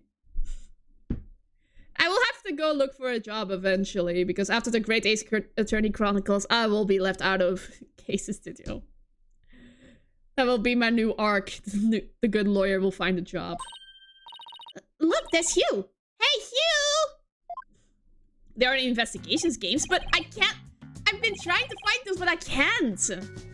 And there aren't any official, like, with fans. Are there, like, official... fans and emulators? I will have to do research on that part. But if I can play the investigation games, that will be amazing. Maybe they will also announce like an official port for that. They have with the other games, so I will be praying for an investigations official re-release. That's what I've been doing to play Investigations 1. Yeah. But I've always been iffy surrounding with like pirating and emulators and stuff. I don't know, you know? Always been hesitant, but... Anyway, this smug prick. Oh, it's you two. Do you want something? I'm a pirate. Yo ho ho. And I'm just a landlubber. Imagine we get an Investigations trilogy announcement with the third being a Gavin one. That would be amazing. If it's like a trilogy and then the third gets like released together with all the other ones. That would be amazing. Did you find anything? You said you were going to do some investigating of your own. Nope. Nothing yet. I'm afraid it's not looking very good for Juniper. You don't really think Juniper could have done something like this, do you? Only the author and the victim knew the contents of the script. Both the stage and the art room were in the exact same state as described therein. Nobody could mimic the crime like that unless they'd already read the script or wrote it. But look, Professor Means is better able to handle this than you two. So just leave it to him. There it is again. I'm picking up some discord in Hugh's voice. Okay, so something is up with Hugh. Hugh, would you mind telling me a little bit about yourself? Of course. He's gonna talk for hours. Whatever. I'm 6'1", and under this uniform, I 100% lean muscle. I'm not asking about that! My grades are outstanding, and I'm the ace of the archery club. Needless to say. I never miss my mark. You're just proclaiming yourself as a killer there, my dude. Oh, and I'm incredibly humble too. Yeah, sure. How can you even say that with a straight face? Those around me call me a genius, but I paid him no mind. But when it comes to tests, I always get 100%, so I suppose it's only natural for them to say I'm a genius. But, as I said before, I paid him no mind. Uh-huh. I heard you the first time. But what about the mock trial? It sounded like you were about to lose to Robin. Huh. There's a very good reason for that. You see, right before the mock trial started, I saw the body. You saw the body?! Right, and I was so distraught that I basically handed Robin the victory. Yeah, right. Hugh, would you mind telling us a little more about that? Okay, discovering the body. Right before the mock trial, the campus was empty. Everyone was here in the lecture hall. Oh, right, the announcement. That was also the case. This case already has a lot of flashbacks. But yeah, the whole campus was just in the mock trial stuff. That's right, there was that announcement and everyone came in here. The only exceptions were the mock trial participants. Juniper, Robin, and I were in our personal dressing rooms next door. Okay, so... Okay. All cases of this after this are pretty good, including this. Yeah, I'm curious to see how this will turn out. Okay, so the dressing rooms are here. Wow, your own personal dressing rooms? That's total VIP treatment. Actually, they're for student-teacher meetings. They don't even have windows. The other two waited patiently in their rooms, but that's not my style. Uh-huh, sure. So I headed over to the archery range on the other side of the quad. I did some meditation while I waited.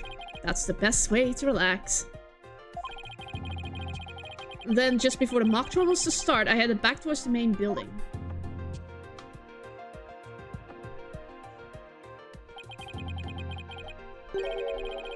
Thank you. Sorry, Dad just put the AC on. As I walked across the quad, I passed in front of the stage. Okay. So that's when you saw the body. Right, it was quite a shock. As much as I hate to admit it, my legs were shaking. I could have easily beaten Robin if I hadn't been for that. Wait, hold it right there. You went through with the mock trial even though you had just discovered a body? Why didn't you tell anyone? I mean, we're talking about someone getting killed here. I think I know why. Was it because of this? Where did you get that? So this article in the Themis Herald is true. The winner of the mock trial would get to make his confession to Junie. Right, but if I reported the body I'd found, the whole thing would be called off. He really wanted to win that bad? Bad enough to ignore a dead body? That is sus, Hugh. Sorry, but that's not normal. But could their love for Junie really be that strong? Sus indeed. Thanks for sharing that important piece of information with us. It may prove useful at tomorrow's trial. Good, because that's all I have to say about the matter. Thanks. And don't worry, we'll prove Juniper's innocence. You'll see. Huh. I can't say you to inspire much confidence. Oops. Okay, Athena, what next? Let's run away from this man.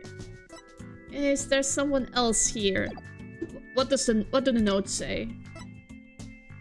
Find witnesses for the trial. Okay, blah blah blah. Hi, Phoenix.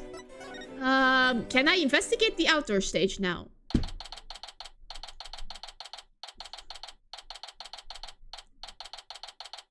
Okay. I thought the area was cordoned off.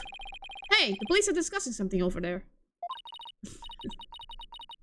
Oh, I know. I'll just quietly sneak over for a listen. Here goes. Athena, watch where you're... But... Ah! A box. Ouch! Who put this stupid box here? Wait. Ah! Apollo! This box! This... What now? There's someone or... something inside. Don't let it be a snake! Okay. Apollo is based. He hates snakes. As do I. Anyway. Oh god, there is a snake in there, isn't it? That... Hello, Metal Gear reference. You morons just blew my cover. What the... There really is someone inside? That someone is me, Marion Scuttlebutt. And I'm a senior in the judge course. Ah, classmates of Junie, I see. What's with the box? It's the fate of we who live in the shadows. There's a very good reason why none may see my face by the light of day. What's in the box? Wait, if you're taking the judge course, did you write a mock trial script too? You really want to see my script that bad? Well, you better watch out. Read it without permission, and you'll wish you hadn't. Who cares? I'm sure it was rejected for a good reason. Yeah, he has like the Jawa eyes. Pen turns white to black panda ink. Hands off, fragile. This side. Oh, so you're studying to be a judge too. You must be classmates with Juniper. Are you a friend of hers? Juniper. Sure, she's my friend. That's why I'm gathering info. Now, tell me all you know. You know, for tomorrow's trial. For tomorrow's trial? What are you talking about? Is she gonna be the witness? I'm going to take the stand, naturally. So the witness for the prosecution is some weirdo in a cardboard box? This disguise how I get my scoops. But you're right. It's me. So tell me everything you know for Juniper's sake. Wait a second, Miriam. Repeat what you just said. The box is a witness. A lawyer with brains as bad as his ears. Poor Juniper. I'm taking the stand tomorrow. Tell me everything you know for Juniper's sake. Clear enough for you this time? Oh, I thought so. Athena, my bracelet's reacting. Really? That means... A lie already? That was quick. Okay. It's over for Junie. Yeah. The box will bring her a guilty verdict, obviously.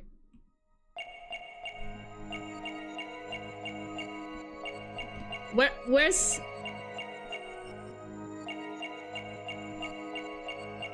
It's probably for Juniper's sake. But where is the hesitation? Okay, for Juniper's sake. There we are.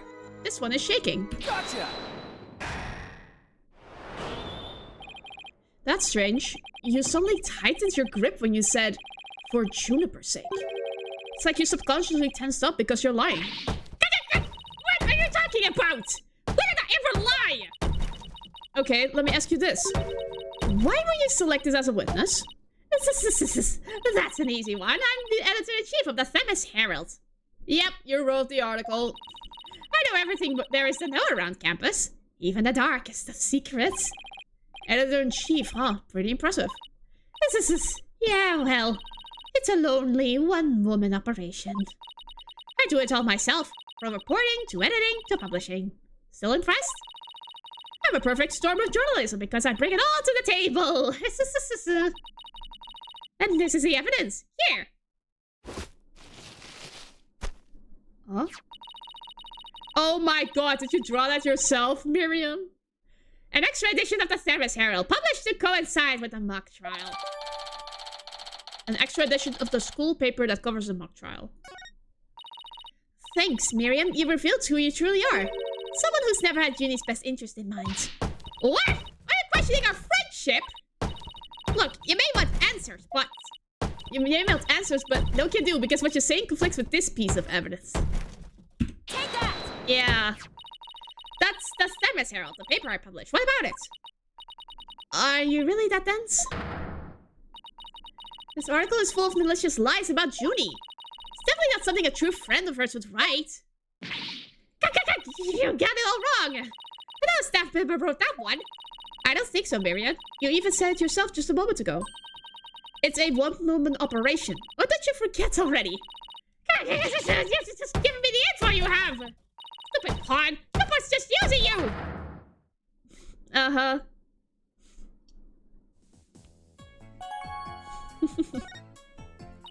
Now, I want the truth, Miriam. You hide in your box in order to collect gossip for your sleazy paper, isn't that right? You're not really friends with Juniper, are you? No, duh. She's the target of my scoops, and my readers demand dirt. Extra, extra! The dirty little secret of the Squeaky Clean Students' Council President! Dirty little secret? Alright, what are you planning to say in court, huh? I'm a witness to her part in the crime. I'm going to tell it all in a shocking expose. Bye, Napsy. Thanks for coming by. Let's pray for an Ace Attorney trailer. The end justifies the means. That's my brand of tell-all journalism. Oh, no. The end justifies the means? Wait a second. In this dark age of law, many of us embrace Professor Yee's methods. Even future judges. I've even adopted the end justifies the means brand of journalism, which includes the tape recorder secretly hidden all over our campus. You're breaking privacy laws! I'm secretly recording every last word without anyone being any the wiser. But you realize that's totally illegal. Indeed. And one of them was at the scene of the crime. The art room. You put a tape recorder in the art room. What did it record? You want to know? You really want to know? Yes, please. That's so nice of you to... I can't really tell you now. The big scoop comes out in court tomorrow. So Ugh, you're so mean, Miriam. According to my evidence, a fatal fissure had opened between the three of them. Who? Junie, Hugh, and Robin. What do you mean by fatal fissure? Juniper, Hugh, and Robin used to be the best of friends. Used to be? They still seem to get along fine to me. I did send some Discord, though. They don't know anything. Professor Means has his followers and Professor Court had hers. Their influence is inescapable. Are you implying that one of them adheres to that extreme idea you and Professor Means have? But why would anyone follow that philosophy? How could you possibly understand? You're new around here. Miriam, wouldn't you feel better if you came out of the dark and into the light? I can see fine here. You'll be the one seeing the light in court tomorrow. Then you'll realize how guilty Jennifer Woods really is. We're going to have to cross-examine her tomorrow. But I don't know where to start. Well, let's at least take care of whatever we can today. You're right. Let's see what else we can find out. Well, I think I've talked to everyone who is somehow linked to the case. Okay, maybe it's about time we wrapped up our investigation. Okay, good. Oh wait, we haven't met with Junie yet. Yeah, you're right. Let's head over to the detention center. Okay, good point. See ya, box lady. Metal Gear Scuttlebutt. Solid Scuttlebutt. Okay. Aw, Junie! Nina, thank you so much for coming. She called me Thea like she used to. Maybe she's finally letting her guard down.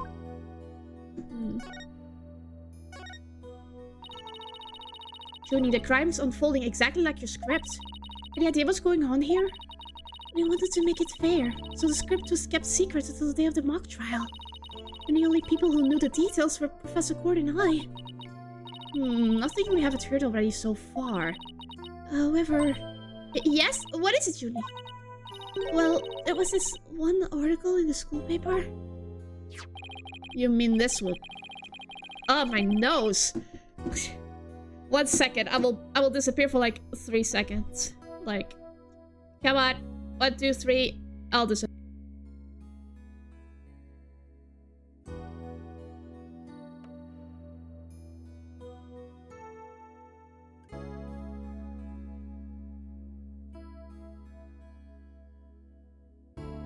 One, two, three, and I appear once more, with a clean nose this time. Sheesh. You mean this one? It's more like a tabloid piece than a newspaper article, if you ask me. I've been worried that the trial would wreck the friendship between Robin, Hugh, and me. She wants to say friends, but those are the guys who are hoping to take it to the next level. Oh, the passion of high school drama. Wish I could have experienced it. You trust me, you won't. And I know I shouldn't have, but I revised the script to favor the prosecution. But Professor Court noticed it immediately and changed it back. Ah, so if Robin had won, Hugh wouldn't have been able to confess his love to Junie. That would have kept the trio's relationship the same. Never knew Junie could be so devious. Sorry. I guess my personal problems probably won't be of any help in court, huh? You never know. Help often comes from the most unexpected places. Thanks, Juniper. The awl. I was wondering about that awl you had on you when you were arrested. Yeah, but that was mock trial evidence, wasn't it?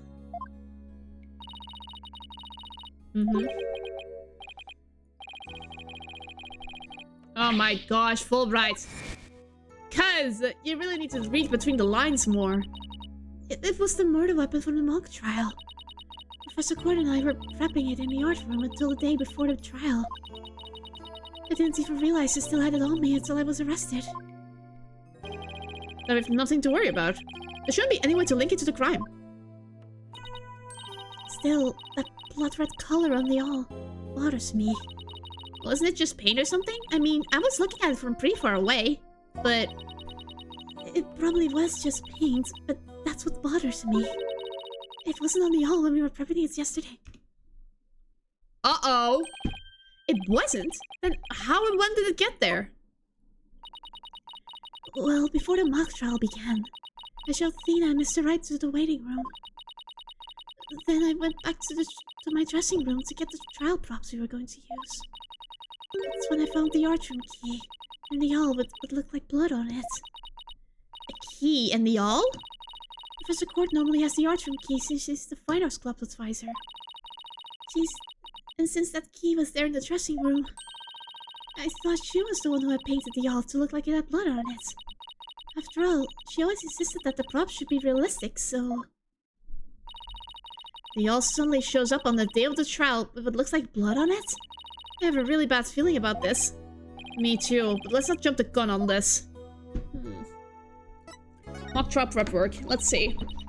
You and Professor Court were busy preparing for the mock trial together yesterday, right? Was that the last time you saw her? Yes, I left school at around 6 p.m. Did you notice anything different about her? No, I didn't notice anything out of the ordinary. She looked and acted the same as always. I would have never guessed she'd end up like this. Looks like we're about out of time. Thank you for coming to see me. We'll do everything we can to prove you innocent tomorrow. I know, and I believe in you, Thina. Well, I should go now. Bye. Aww.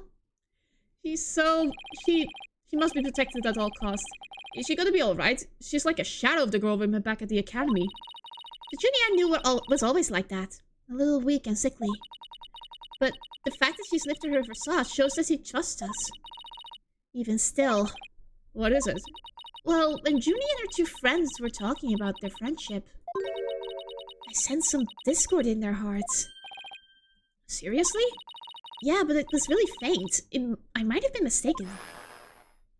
No, you weren't. There's no reason to doubt their friendship. Is there? Yeah. There's something fishy about it, that's for sure.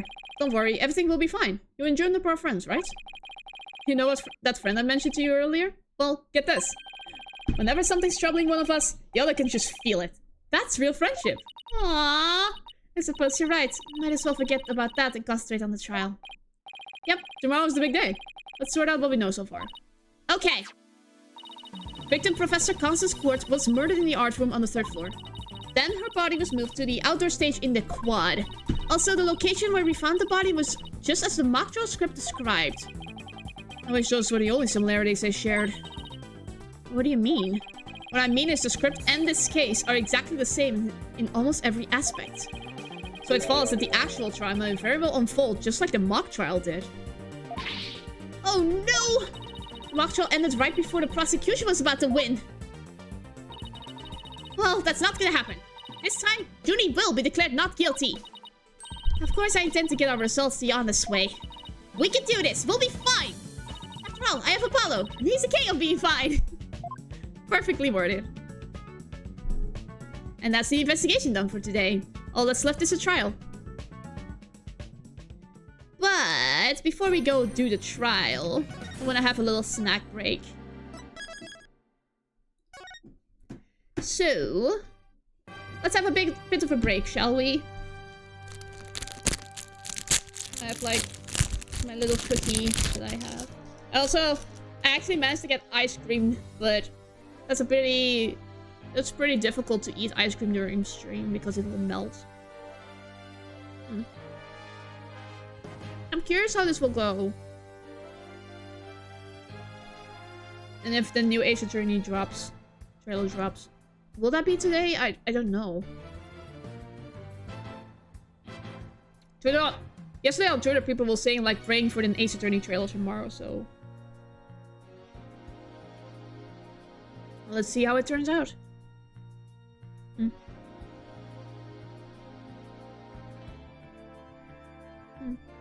probably alone in this courtroom, but that's a given. If I wasn't alone in this courtroom, then I would be in big trouble. Wait, no, I didn't mean to say that.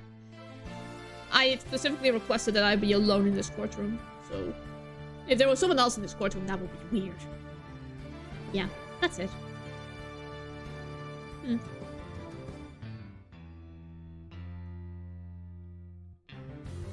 Ah, my musings. It's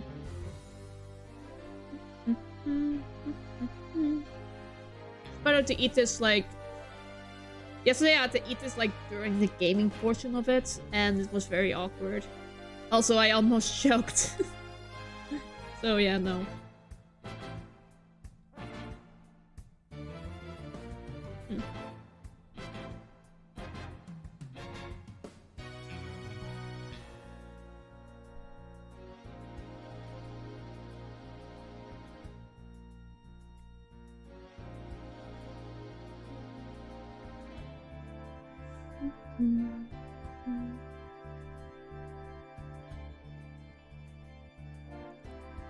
What else to say? When I think about it, like, I wonder how the judge like hides.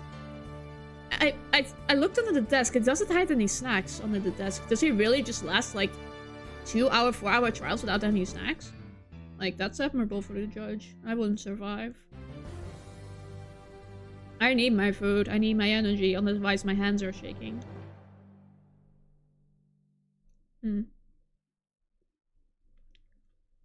Hope the Void has been doing well. I haven't seen you in a while. It's just like this music.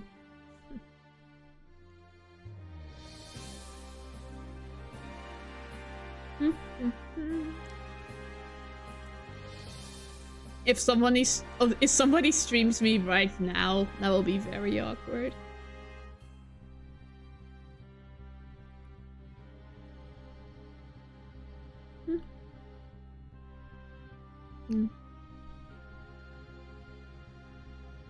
But if the judge doesn't have any snacks, then what was the mini fridge for? Guess I'll have to check it out later, I believe. Maybe he has ice cream in there. What is the judge's favorite flavor of ice cream? Curious. Is he basic, or does he like something out there like pistachio or something? Pistachio isn't that out there. Does he eat like Ben and Jerry's on the daily?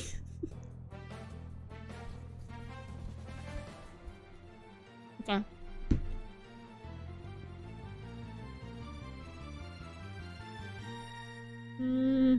Come on, chew faster.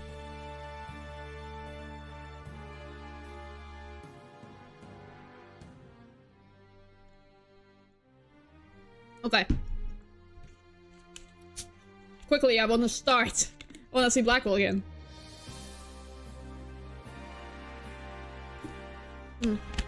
Okay. Okay, prepped, ready, and time for the trial. Let's go to the next chapter. After this trial, we'll call it quits for today. So we're right on schedule. Good news. Ugh, my butterflies have butterflies in their stomach. So, what's it like to have your very own case for the first time? My heart hasn't raced this fast since I ran that full marathon last year. If it keeps up, you might get a lawyer's high. You know, like a runner's high. Relax, everyone's nervous their first time. So many fears weren't unfounded. After all, today's prosecutor is so terribly brutal. And willing to use any means necessary to win a conviction. Yeah, even like throwing his bird on top of people. There's that the end justifies the means concept again. Now that it has come to this, we have no choice but to fight fire with fire. The end justifies the means. I wish you stopped saying that. That's your medicine, Professor. I'm going to defend Juniper in my own way. But besides, just yesterday you told me.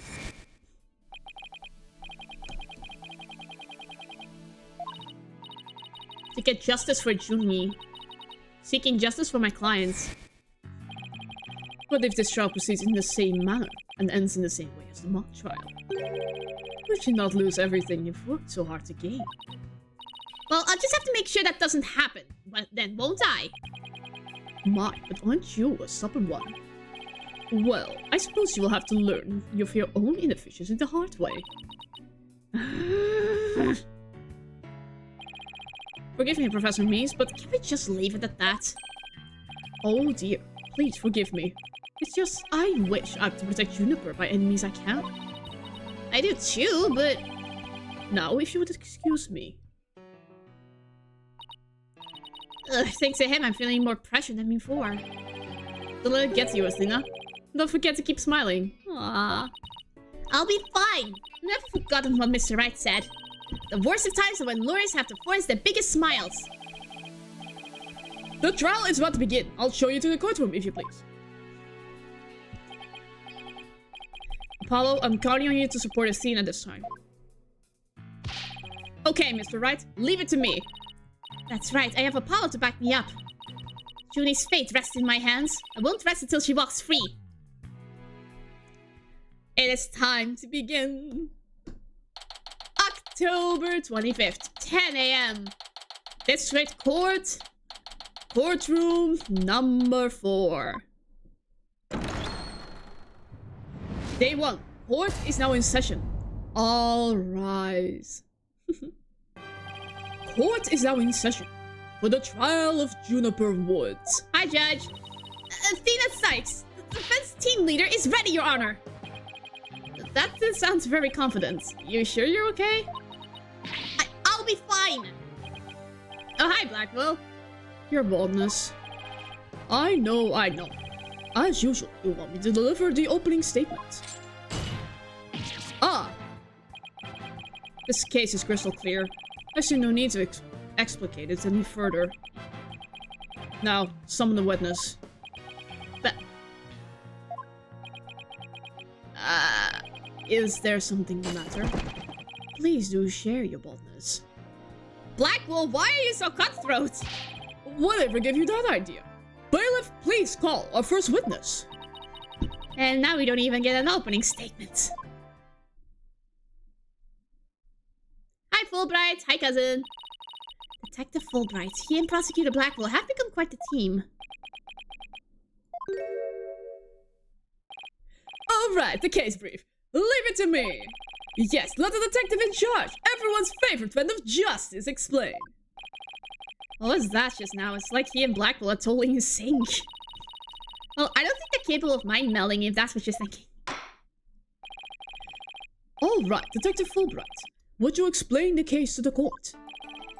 Professor Court's body was discovered on October 24th at approximately 2:30 p.m. She was murdered with this all I have here. The victim's blood and the defendant's prints were both discovered on it.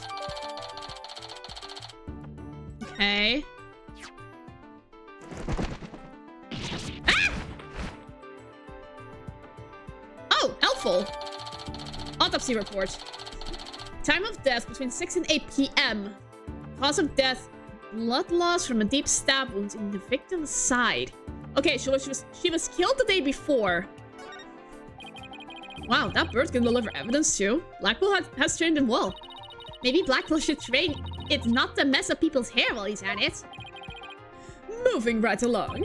The body was discovered on the outdoor stage, although no blood was found there. However, we detected traces of a massive amount of blood in the 3rd floor art room. In short, the murder took place in the art room. So, then the body has been moved from the art room to the stage. Precisely! And there is one more piece of irrefutable evidence! A recording made by a tape recorder that a school paper reporter hid in the art room. It captured a female voice screaming, "You're a goner!" What's this? You have such a recording? Ah, must be from that tape recorder Miriam mentioned. But why is this the first time we've heard of a death threat at the moment of the murder? Shh! Silence, please. I would like to play the tape for you now. Okay.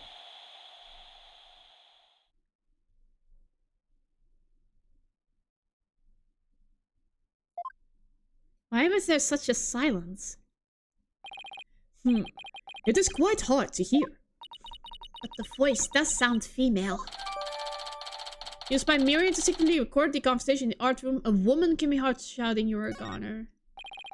The noise and low volume of the voice have made voice print analysis all but impossible. Then you have identified the voice as belonging to the defendant. Not so fast! After all, voice print analysis is everything. The victim was killed at night, then discovered in the afternoon the next day. The question is, when was the body moved? Oh, I know. It could have been moved in the middle of the night when no one was around. Sorry, but no!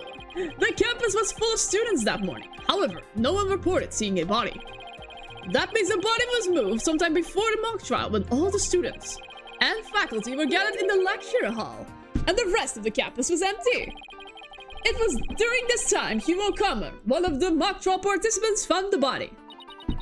So the prosecution heard about Hugh seeing the body.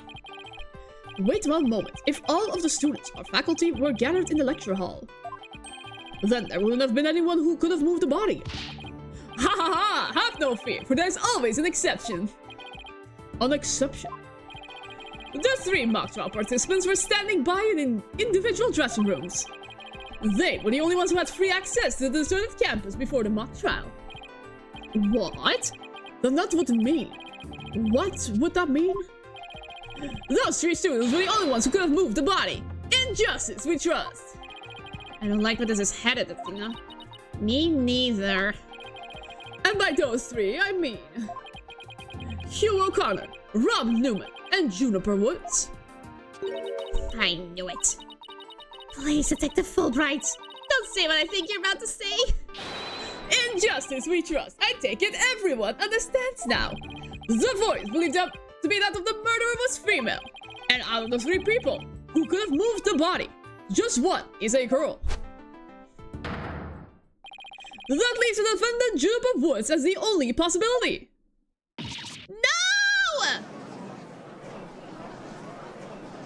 This is not a good start. Impressive. He has you on the ropes even before any cross-examinations. You could at least pretend to be upset for me. A splendid job, Fulbright. That could not be any clearer. Feel free to anticipate a salary raise next month. A detective getting a raise? Holy jeebus! Blackwell is kind of a good prosecutor, huh? I don't do this for the money. It's all about justice. Injustice, we trust. Not only a half-wit, but a perennial stick in the mud you are. I guess neither the carrot nor the stick works on Detective Fulbright. Now, bailiff, please bring our next witness to the stand. Oh, hi, Scuttlebutt.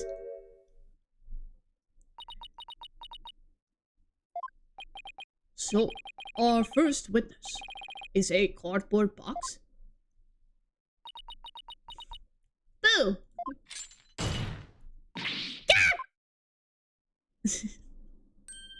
Hiya. Stealth mode deactivated. Oh my, the box has hands. Smile, Your Honor. What the dickens? I've just had my picture taken. Marion Scuttlebutt, senior at the Legal Academy. I'm a reporter on the judge course. Juniper's been a bad girl. I'll tell you all about her crimes. Might I ask whether you could come out of that box? How will I get any more scoops if I blow my cover? So the answer is no. After all, covert action is an undercover reporter's bread and butter. But testimony from a faceless witness is highly irregular. But Blackwell will allow it. A former ninja I met in the clink said that exposing those who work in the shadows is to pass the death sentence upon them. Oh my, I had never thought of it that way. Very well, if it would spare her life, I'll make a special exception this time. A former ninja in prison? Holy Shinto, how can the judge believe this load of crap? Now, your testimony, please. Oh, but take care not to reveal your face. He takes it so seriously now. Similarity of the case and the script. The murder happened exactly like Juniper's mock trial script. Up until the mock trial began, only Professor Quartz and Juniper knew of the script's content. But Professor Quartz's sudden decision not to use the script sparked Juniper's murderous rage.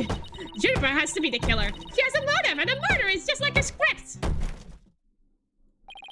The murder is just like a script. Could such a thing be true? Compare the script with a murder case and crime scene photos, then you'll see.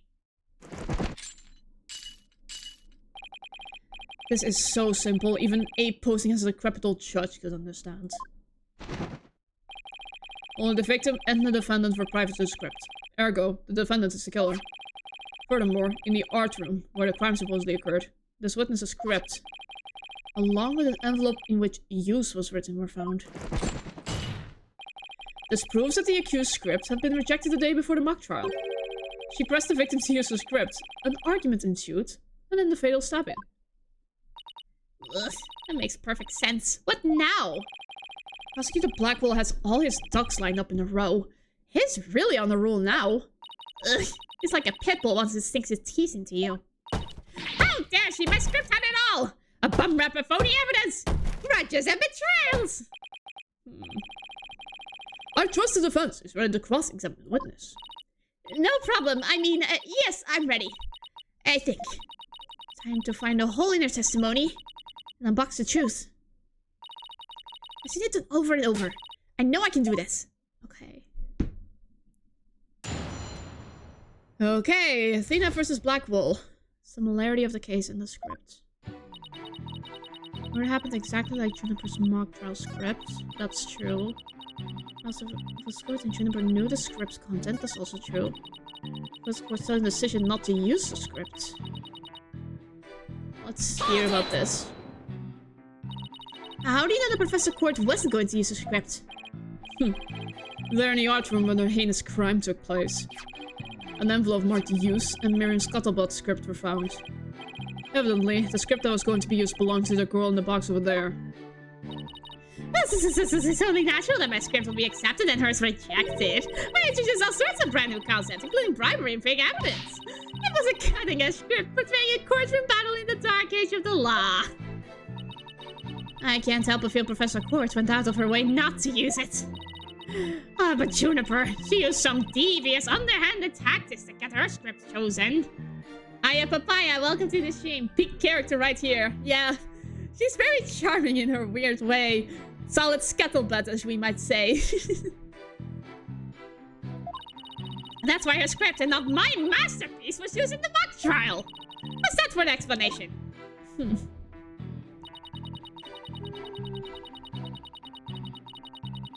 Hold it!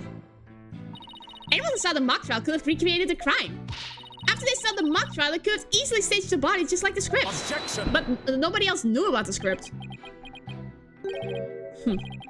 Where is the trial which pits Hawk against Canary? Objection! What did you just say? If he's so wary, you should try humping less. I bet that saves some energy. There's no time for jokes, Apollo. He's just called me a canary. Don't let him get to you. At least canaries pick up things quickly, just like you. I shan't repeat myself. So listen carefully, Sykes Dunno. Hugh O'Connor discovered the body before the mock trial even began. How could one stage the body as it is in the script before anyone knew its contents? Ugh. That's right. Do you even fathom the intricacies that go into staging a crime scene? No, I think not. You have the rudimentary mind of an elementary school child. Elementary school? Reporter's testimony throws attorney Athena Sykes for loop. That perfect caption. How marvelous. A photo in the newspaper is just a thing to boost your brand. But... in a school paper, seriously? Anyone can see the similarities between the script and this case, but that doesn't mean Junie's the killer. I know it's frustrating, Athena, but we don't have much to go on at this point. All I can do is relentlessly press the witness and hope you find a hole. Okay, so press every statement. Okay. So first one as well, and second one as well. There must be places where the script and the case diverge. Don't sweat the details. That kind of stress will give you the wrinkles. Objection! I'm not worried. My skin is as fair as silk. Objection! Indeed, you are quite fair. Fairly desperate. Objection!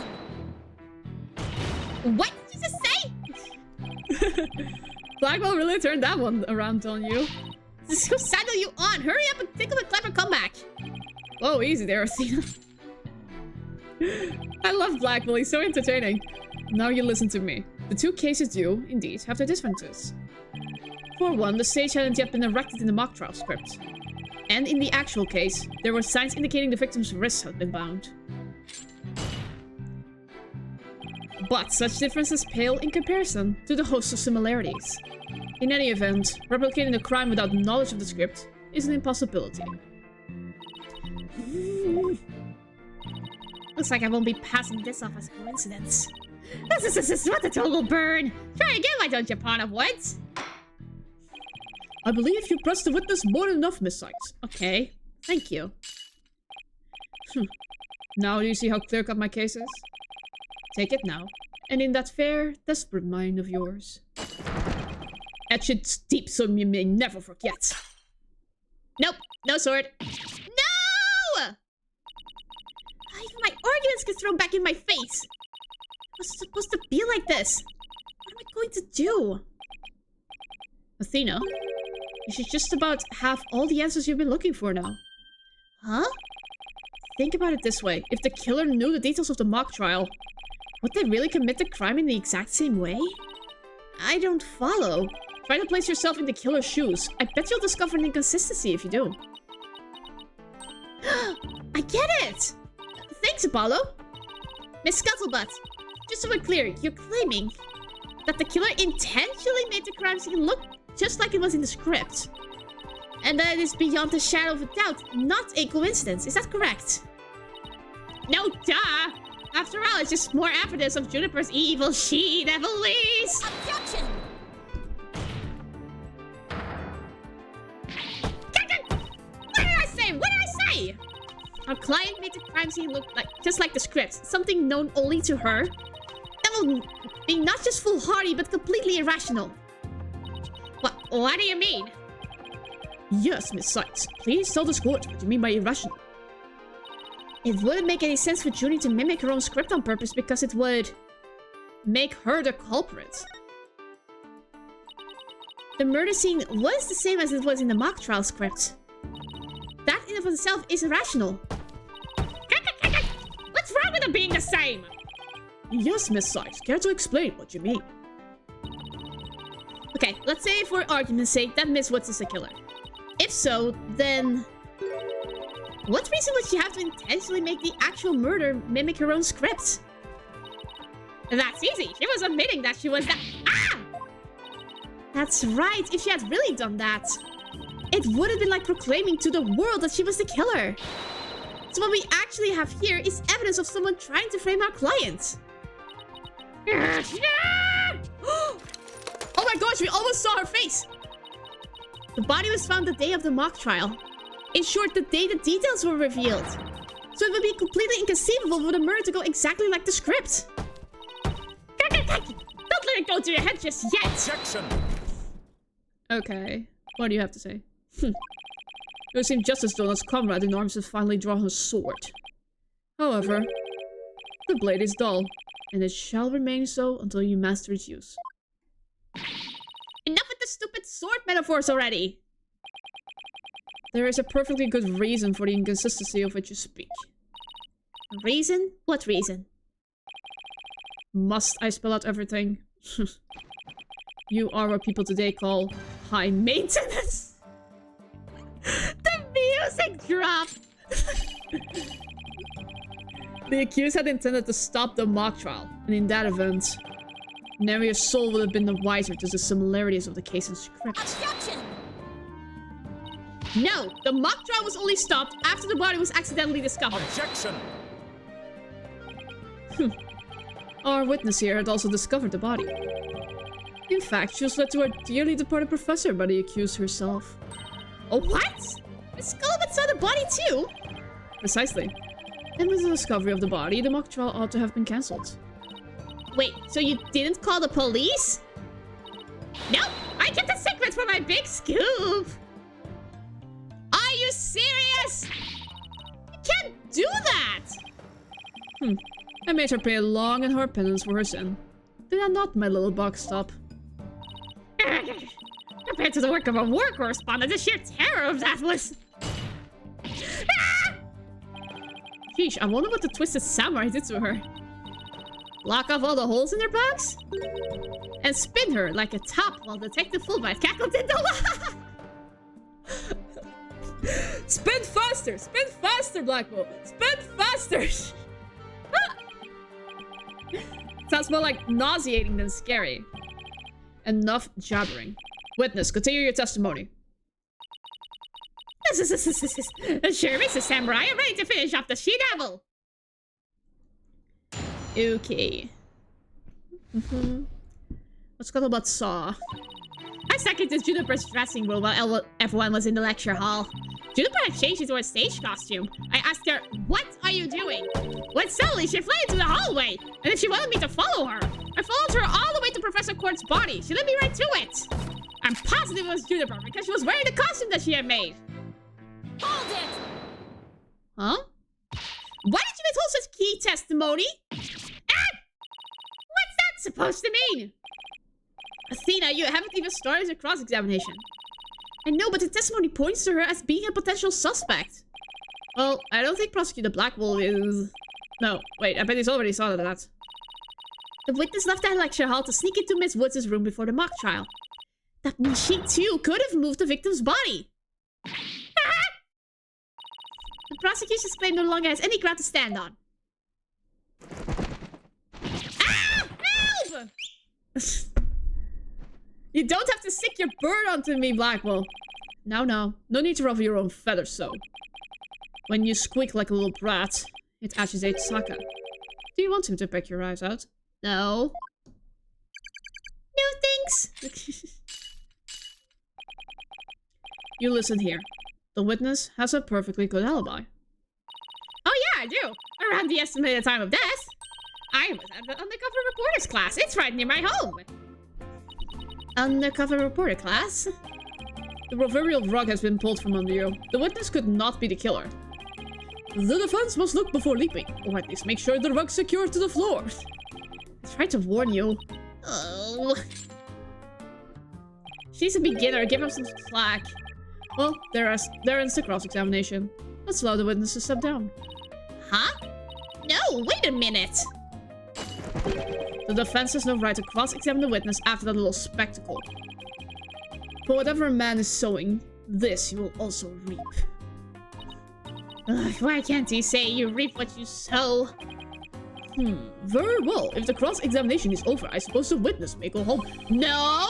Perhaps spend some time in a lovely box to recover from today's stressful events. Don't you worry about me, Your Honor. There's no rest for the wicked. Or journalists either. My third eye's always eyeing a scoop. She's always eyeing a scoop. Well, back to the trenches. Bye-bye! No. Hold it! Yeah. Pull her back in. Not so fast, Miss Scuttlebutt. Apollo? There's just one thing I'd like to ask. Did you take a picture of the victim's body? And if not, why not? Well, that is... no. I didn't take one. Well, that's strange. Why wouldn't you take a picture if you're always eyeing a scoop? Did you or didn't you really see the victim's body? It's not like I actually saw it, but What the devil? Did you hear that, Your Honor? The witness did actually see the body. That completely overturns the prosecution's claim that the witness was led to it. Justice, Tono. You dare bear still at me again? Huh? This is a nice try, Boy Wonder. So what if I didn't see the body? The fact remains that Juniper let me there. Feast your eyes on this. What exactly am I looking at here? This is this crucial moment forever frozen in time by my third eye. A photo clearly showing Juniper Woods. Why did you not tell me of this? It's a shocking scoop I was saving just for the right moment. And that will be now, right here in court. Surprise! Ah! What did I do? I'd rather just give you a scoop secret at the right moment. She's pretty brave hiding it from Blackwell like that. Or pretty stupid. Well, this is an unexpected turn. Athena, about this picture. See how it only shows the back of the subject? So then... Right. Who knows whether this photo shows Juniper in the first place? Objection! A completely irrelevant point. What is relevant here is...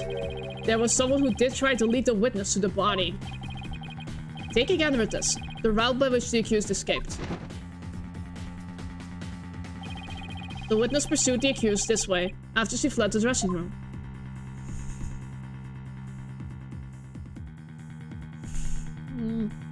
Wow. The accused descended to the first floor and exited to the quad. Then what? Carton Credon. And then I tripped and fell. Caught my knee on my own box. She stayed under her box even while running after someone? Sounds difficult. Recall that the body was already there, for Hugh O'Connor had already seen it. She was trying to show someone the body because she wanted to stop the mock trial. Ah! Hold it! But if the facts has changed, that's all the more reason to cross-examine the witness. The defense has a point there. Very well, you may proceed with your cross-examination. Thank you, Judge. It seems Justice Dawn has shaved your pretty little hide missing. For now, at least. Guess I pulled that off somehow. Thanks, Apollo. You're a lifesaver. Incidentally, my compliments to the witness for her very fine box. This primal cardboard, lovingly selected from among many. I would like to destroy it. Ah! Tell another lie or hide another fact from me, and I shall put it to the torch. Yikes! Ah! Please, anything but that! I think it would be more eco-friendly to recycle it, but that's just me. Alright, Miss Sykes, you may cross-examine the witness. Okay.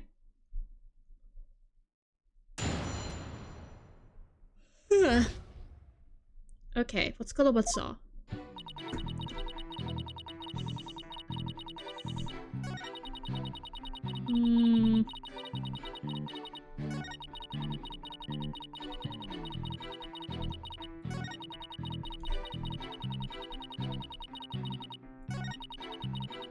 Yeah, it's something with this picture. But there's no constellations on it, right? Maybe? Paint inside of costume with fluorescent paint, leave time to dry. Draw constellations on the outside and make small holes according to this pattern. In the dark, the paint will shine through these holes, bringing the constellations to life. It has to be this. There's no constellations on it. Objection! Yes! Okay. Miss Scullabat's sole basis for identifying our client as the figure in this photo is the fact that it shows someone in Miss Woods' stage costume. Well, it is Juniper's costume, so there must be Juniper in it. It's clear cut.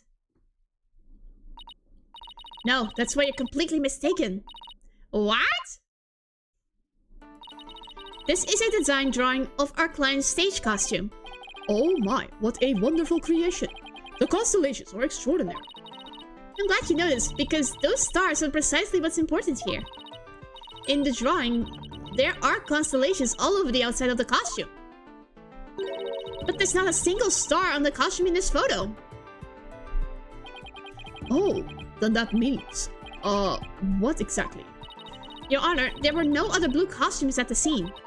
Which leads me to believe that the figure in the photo was wearing our client's costume inside out.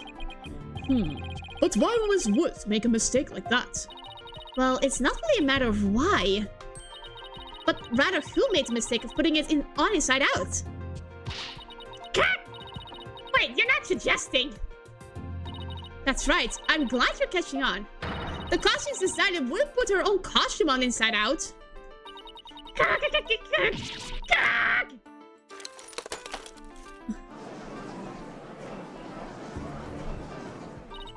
Sorry, Miss Scuttlebutt, but doesn't believing you had a scoop when you really didn't make you a failure as a reporter? A failure as a reporter?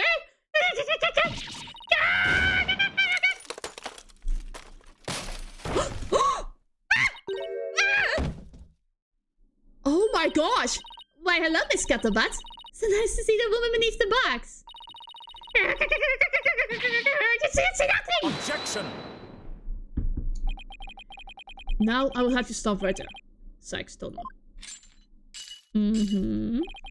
For it is the why of the matter upon which I would have this court focus. What do you mean? Miss Juniper Woods, Yes? what were you doing on the morning of the mock trial? I was in my dressing room, painting my costume in fluorescent paint. Fluorescent paint? My design drawing shows twinkling stars on the costume. I was going to make the costume shimmer like that by painting the inside fluorescent. What was that again? Fluorite. Did your costume have cavities? Not fluorite, fluorescent, as in glowing. The paint would make it glow in the dark. Yes, so he applied that to the inside of the costume. And then? I let it dry for a while because I heard it takes a long time. So I put the costume on my mannequin inside out. Inside out? So then... This is a photograph of the inside of the costume taken in the dark. Someone did put it on recently, though. As you can see, there is a heavy layer of paint over the inside surface. If someone were to properly don this costume in this state, the wet paint would get all over their body. Why, yes, I believe it would. Indeed. Ergo, the costume was worn that way it was, not by anyone's mistake. But because this was the way it was on the mannequin. Inside out. Ah! Okay. Figures it would have a photo. Ugh, did it just fall into his trap? Yeah, I bet Blackwell had it all planned out. So, I think you should give this photo a nice long look. Oh, please tell me you found something that doesn't add up. Check out the chest area. It kind of looks like handprints to me. Hey, you're right. But Junie would know better than to touch it when the paint was still wet. Objection!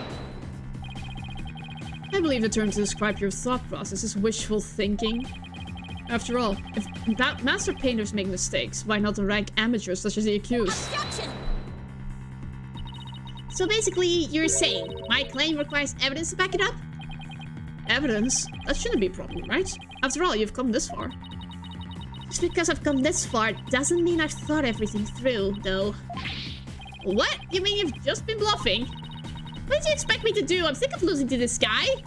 But you're right, there's only one thing left to do about this point.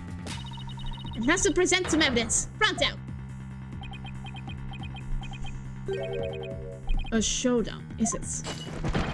I gladly accept. Bring it on! The fluorescent paint must have struck to the inside of whoever touched the costume. And that paint shows glowing dark places. So I just need to carefully check every last piece of evidence. Okay. Is there a picture of someone's hands? Oh! What the frick, Robin? Oh my goodness gracious. I think I've got it. This piece of evidence shows who touched the costume. Take that! There it is. A school newspaper. Interesting.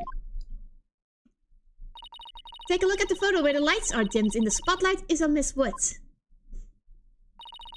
Observe Mr. Newman's hands in that photo as he stands at the prosecutor's bench. As you can see, it's glowing just like Miss Woods' fluorescent paint. It is glowing, quite brightly, I might add. But why would he put fluorescent paint on his hands for the mock trial, you may ask? The answer is he wouldn't. Not on purpose. It got there when he put the costume on.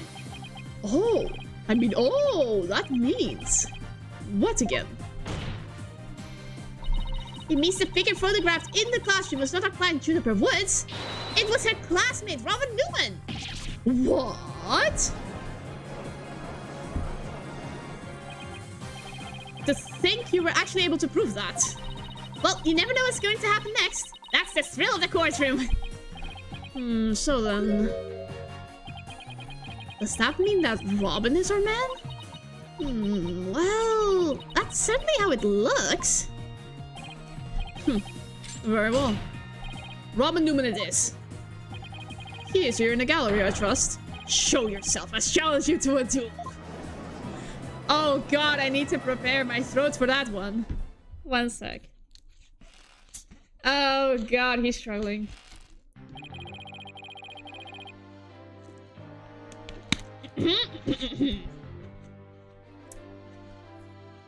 Shivas, we are going to do this. Will the witness please state his name and occupation? I'm Robin Newman!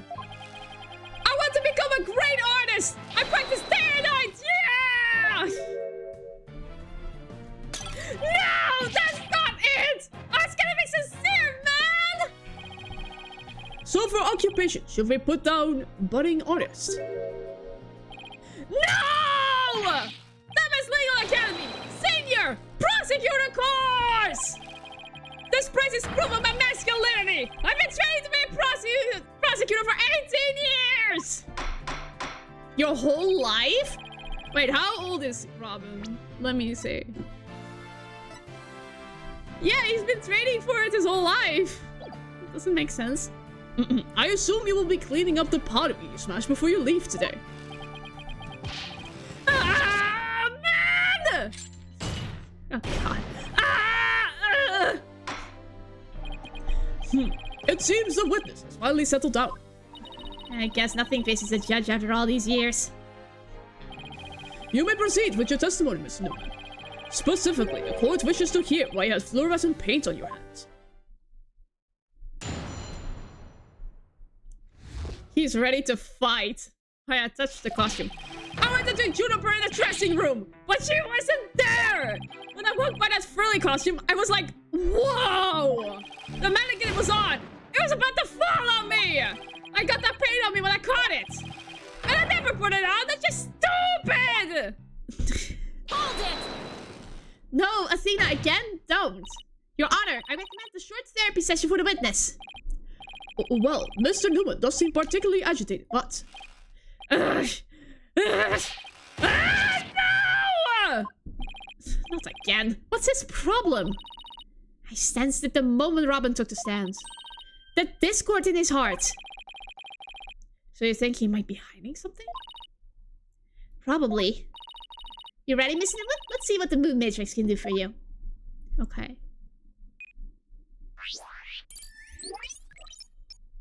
Okay, here we go. He does look very distressed. I went to see Juniper in her waiting room. She wasn't there. A light surprise, like, oh, she isn't here. Okay. When I walked by that frilly costume, I was like, what?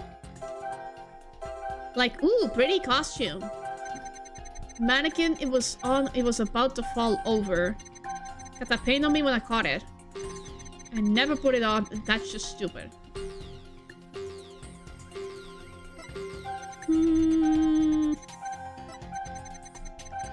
I think the only thing that is weird is the happiness here. Pinpoint this cue. Got it!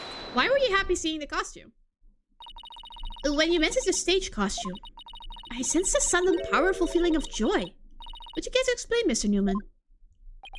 Wait! What? Where would the frilly scarf thing and a long skirt make me feel like that? I don't know, but you seem awfully interested in that costume for some reason. Didn't happen to put it on, did you? Like I'm into that kind of thing? I'm a dude! I ran into braces!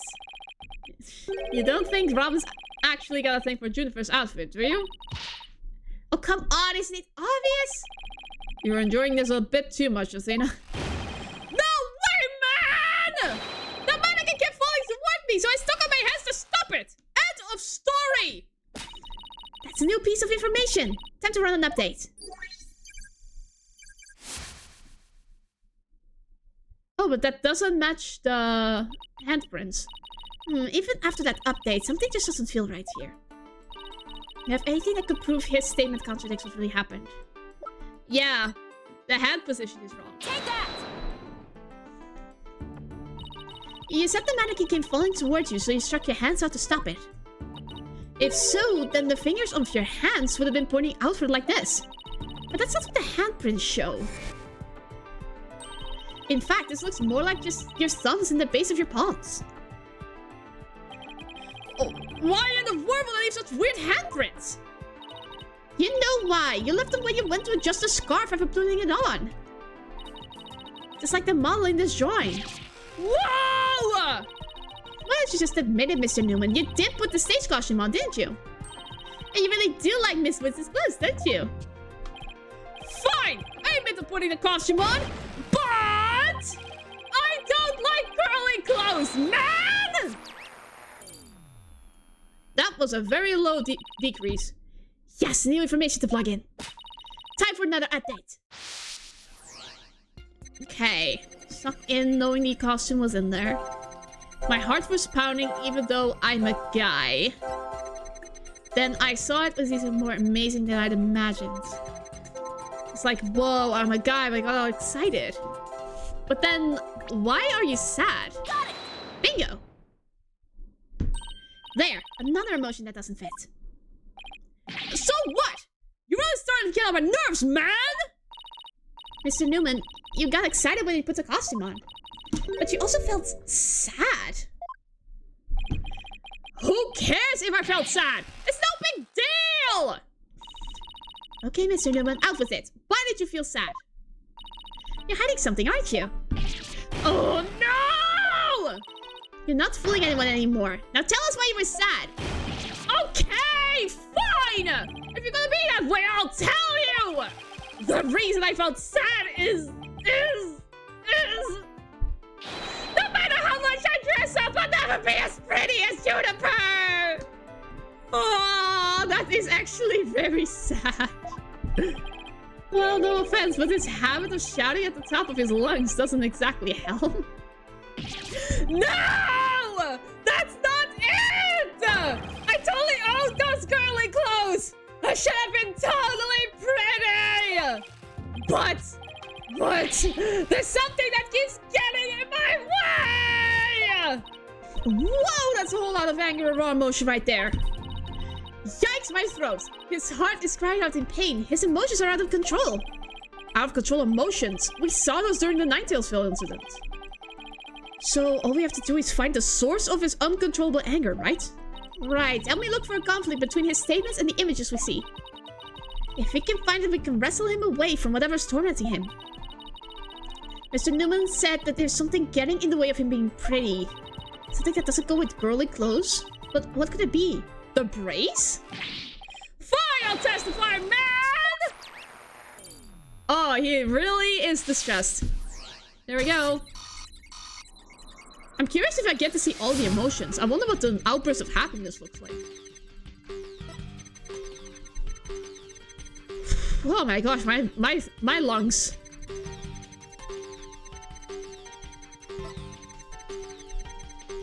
I admit I wore girly clothes. I felt like a diva when I pulled the hood over my head. It felt so right. I was totally dressed up like a girl. But the only thing in your way was the brace. Got it! There we go. Mr. Newman, you feel a great deal of anger towards your brace, don't you? Is that what you feel is holding back from you being as pretty as you think you should be? Huh? What? Mr. Newman, the truth is, you really want to take that brace off, don't you? No way, man! This is a symbol of masculinity! I could never take it off! Is it that you can take it off, or that you don't want to take it off? Oh, man! I should have kept my big mouth shut! This is really weird. He exhibits intense anger towards his brace, which he calls a symbol of masculinity. Oh my gosh, I should have seen this coming from the beginning. But he can't take it off, not even when he's trying to look pretty. What could be at the root of his complicated relationship with his brace? I have a feeling we're on the verge of uncovering an earth-shadowing secret. Athena, you okay? Seems Robin is still hiding a secret, a big one. Bigger than the fact that he's secretly jealous of Juniper's looks? Yes, at least I think so. Yeah, no, it can't be. I just thought of something, but it's totally insane. It's the only way. Mr. Newman. What? I'm onto your little secret. And if I'm correct, it's not very little at all. It's huge. This sounds completely insane, but it's the only possibility left. You're a girl. Mr. Newman. Or should I say, Miss Newman? You are and always have been a girl. Oh, what? Have you lost the plot, Athena? No, I'm completely serious. I don't have any direct evidence. But that's why Robin's heart is shouting out loud and clear. Hold it!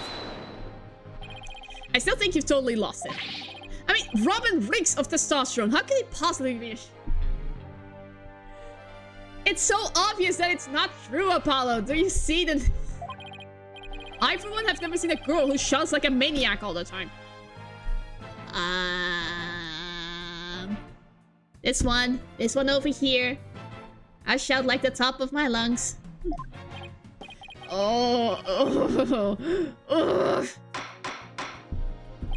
I've seen plenty of witnesses in my day. But if he's a she, then she's the most convincing actress I have ever encountered. Therefore, let me pronounce my verdict. Robin Newman is without question a man. You guys are blind. Oh.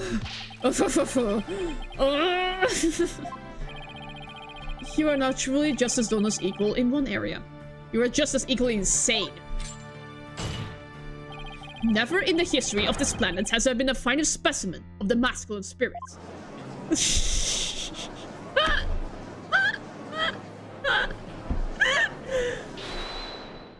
Let Robin speak.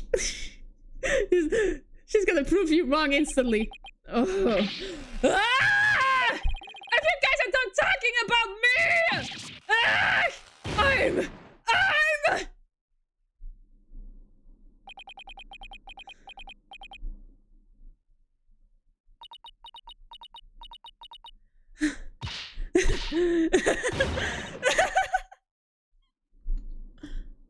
Oh! It's true.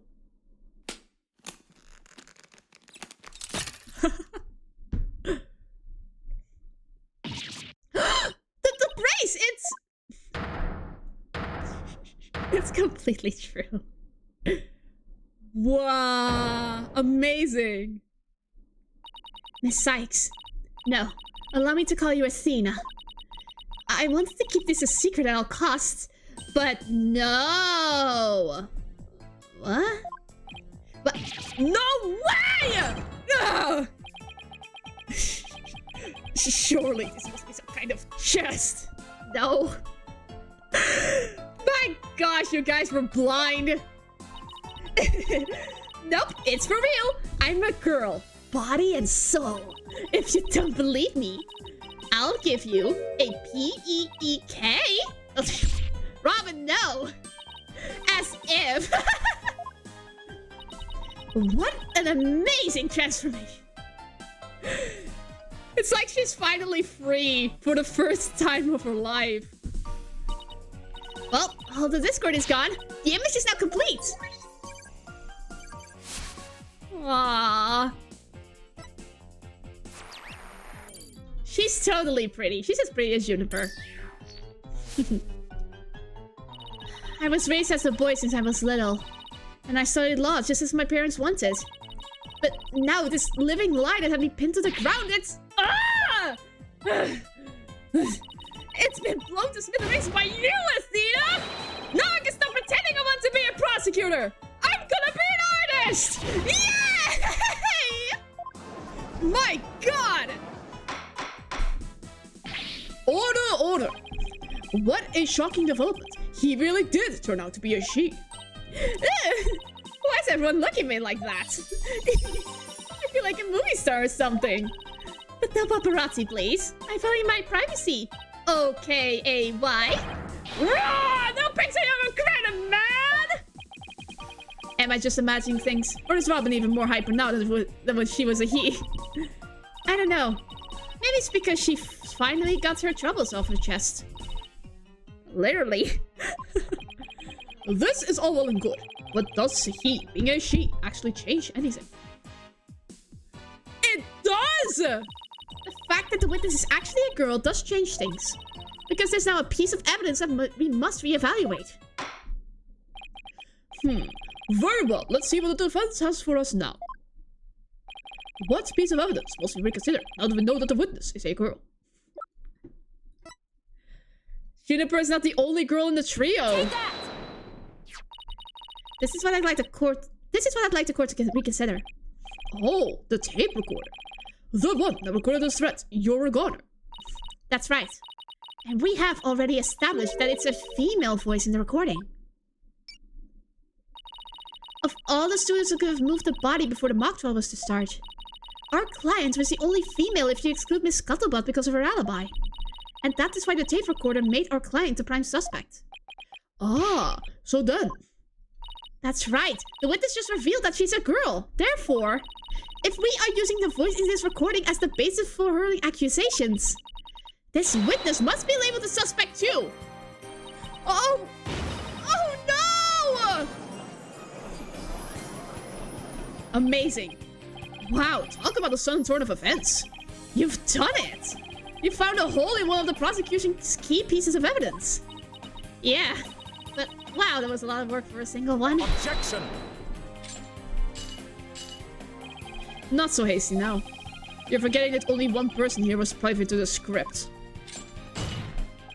Ergo, Miss Juniper Woods is still the prime suspect. Objection! But Miss Newman hid the fact that she was a girl, both at the crime scene and in court. I'd say that puts her in camp suspicious. That's not nice, Athena. How can you accuse me of being a killer? I mean, I'm just a weak, innocent little girl. Just thinking about the murder makes me... Oh god! Objection! Suspicious as it is as suspicious does. Undoubtedly, the witness does have some sort of connection to this crime. Perhaps our newfound lady is merely feigning ignorance. We can surmise that she lent support to the principal offender, Juniper Woods, by leading Miss Scuttlebutt to the body. That will make her an accessory to the crime. How can you say that? I'm not an accessory to any crime, Mr. Birdman. Objection! Birdman? In any event, with the witness as an accessory, it explains quite a bit, does it not? Objection! She doesn't have any... She made it all make sense somehow. I'll keep accusing Junie unless we can show someone else knew of the script's details. But how could someone have gotten their hands on that kind of info? The only way they could have known what was in the script was if they... No. No. Heard it from Junie. Sorry, Junie, but you're not going to like this. Our client may have leaked the script's details to someone. What the devil? And I know I shouldn't have, but I revised the script to favor the prosecution. But Professor Court noticed it immediately and chased it back. Miss Woods did not want Hugh O'Connor to win the mock trial. That's why I believe she leaked the details to the witness, Robin Newman. I get it. If Robin won, Hugh would have been able to confess to Juniper. Right, Junie was probably trying to keep their friendship from becoming awkward. How could you, Thena? What a bunch of bull! I never heard a word about the script from Juniper! Never ever! Objection! You sure? Can you look me in the eye and swear you didn't? B-A-D. Athena? You don't have any evidence! Oh my god, Robin, you're such a drama queen. Actually, we might have just a thing. Really? Yeah, one of Robin's lines I read when we were reenacting the mock trial.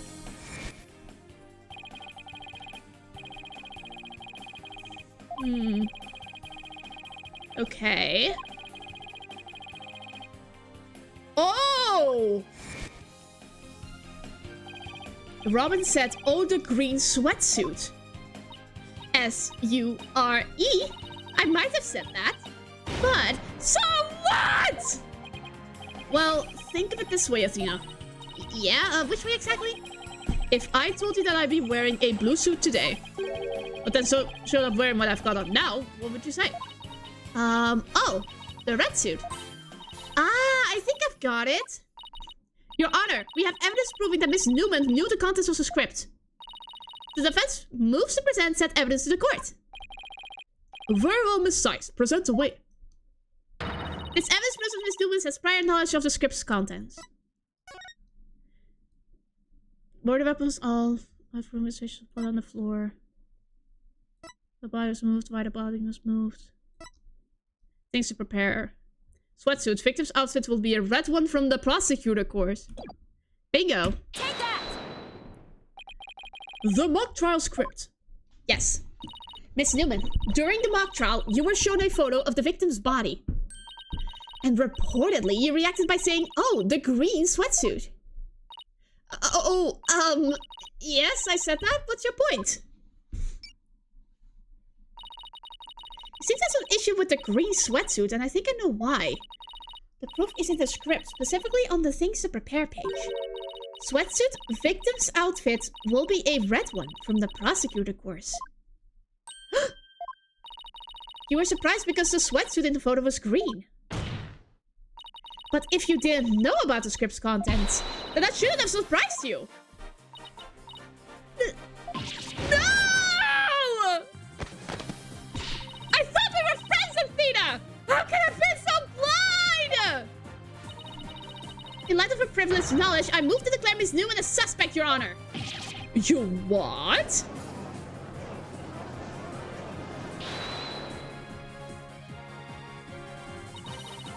If knowing script details makes me a suspect, then there must be others besides me. I mean, someone else could have seen Professor Court's note. Note? What note? The professor and Juniper were working together to prepare for the mock trial. But only one copy of the script was made to prevent it from being leaked. But that gets kind of inconvenient, right? You're not seriously going to suggest... Hey, but it's the truth! Professor Court did do exactly what you're thinking. She didn't write down any of the proceedings or the truth behind the case. But she did write a note to herself about the props and details about the victim's BODY. Is this really true, Miss Newman? If you don't believe me, send the police over to my house. Tell them to check the pictures on my camera. I thought it might give you an advantage. So I took a picture of the note. I'd say she's telling the truth. Wait a sec.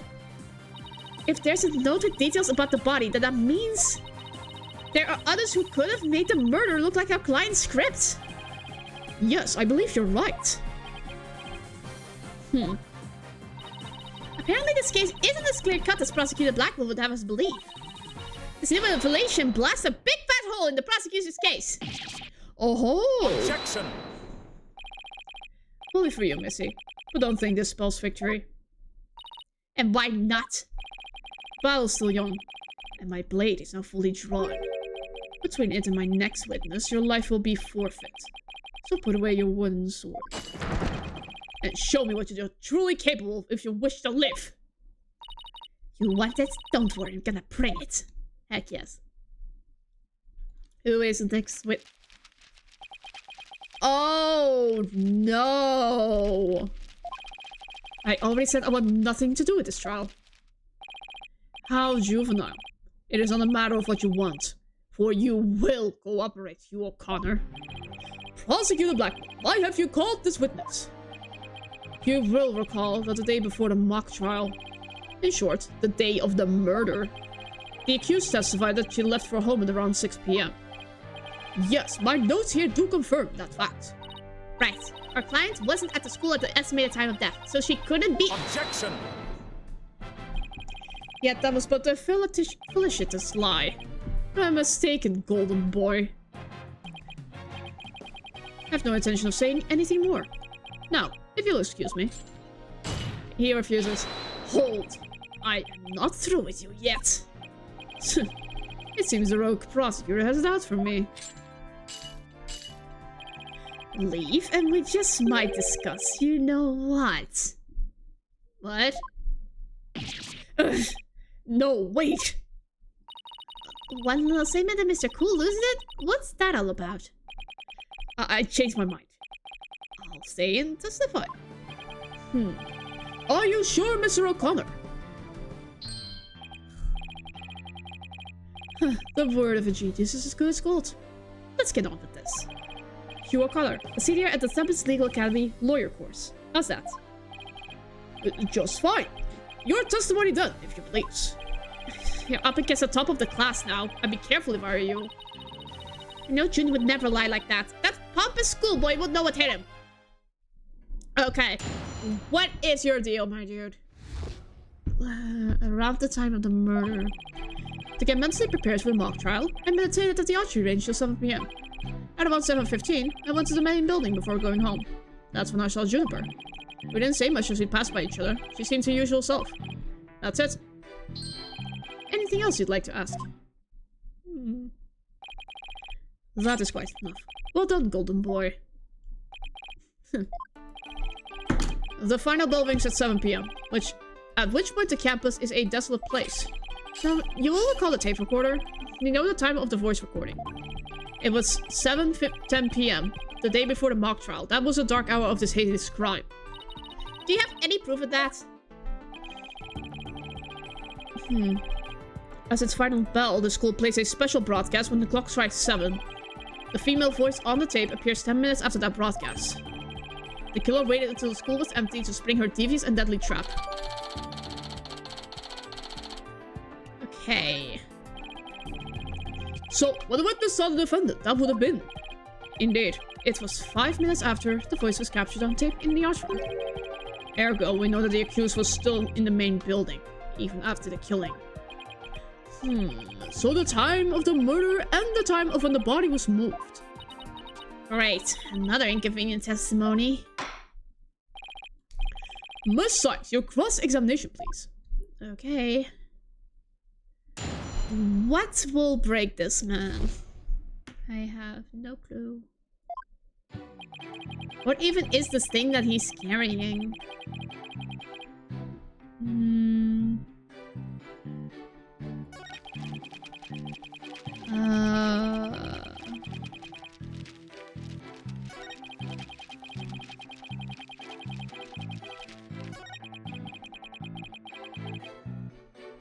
Can I ask a question here?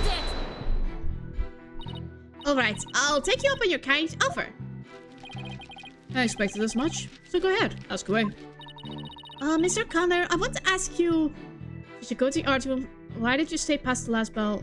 How did you prep for the mock trial? This one's so out of order. Please tell the court what you were doing on October 23rd, the day before the mock trial. That's an easy one. Nothing in particular. Nothing at all. You didn't help with the preparations. You don't get it, do you? I was merely playing the role assigned to me. I left the preparations and the like to others. My job was to be mentally prepared. Junie put her heart and soul into getting things ready while he just sat on his behind. Just to reiterate, I spent most of the 23rd meditating at the archery range. I didn't talk to anyone until the school closed at 7 p.m. Most few archery club members did come and go while I was there. But you didn't talk to anyone. Not a single soul. That's right. I didn't say a word to anyone until the final bell at 7 p.m. I see. This is crucial information. Please add it to your testimony. I don't know if you're bluffing, but if you are, you have a pretty good poker face. I didn't talk to anyone until the final bell. I've been meditating alone at the archery range.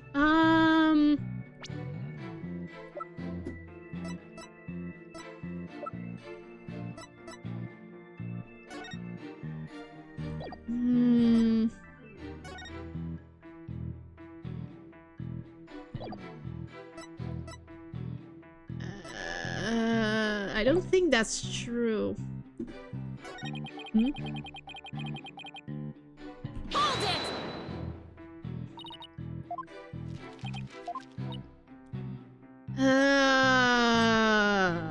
Why did you say past the last bell? Why would an honest note like you ignore the last bell? I wouldn't say I ignored it. I was simply running a little late. Do you remember exactly how late? You're a stickler for details, lady. But if I had to say, maybe about 10, 15 minutes. If you think it's that important, I'll add it to my testimony. I was hoping you'd say that. Final bell had rung along 10 to 15 minutes earlier. No biggie.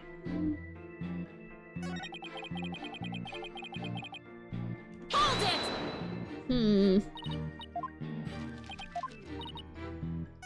Did you go to the art room?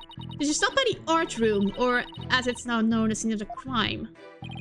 No, I didn't. Can you prove it? As much as I'd like to say I could, I can't. But let me ask you, can you prove that I did? As much as I'd like to say I could, I can't. But I will ask, how often do you visit there? Hardly ever. There's no reason for me to be there anyway. There's no reason for you to be there. Is there an echo in here? If it's something bothering me, I'll just add it to my testimony. I'll consider it. Thank you for noticing. Let's add to your statement to your testimony. Okay. Well, let me add, I never went to the art room. There was no reason for me to be there. Hold it! You had no reason to be in the art room. Really? The lawyer course I'm in is supervised by Professor Means. Plus, I'm not a member of Professor Court's art club, so why would I even go there? What about art class? Nice try, but seniors don't take art class. Alright, then let me ask you... Wait, I just remembered something important. You did?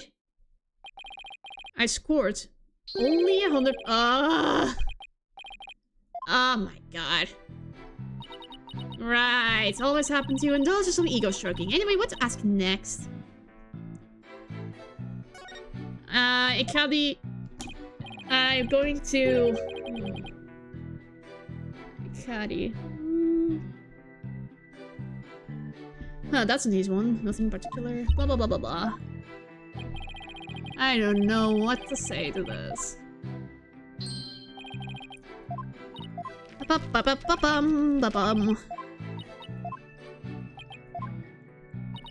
I don't know which one of these is important.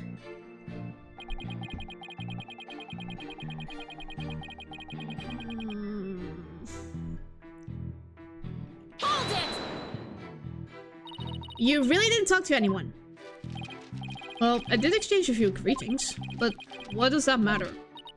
So he didn't have any conversations the entire day. I think this claim needs a little more scrutiny.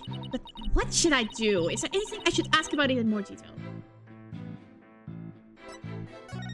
I don't know what's going on.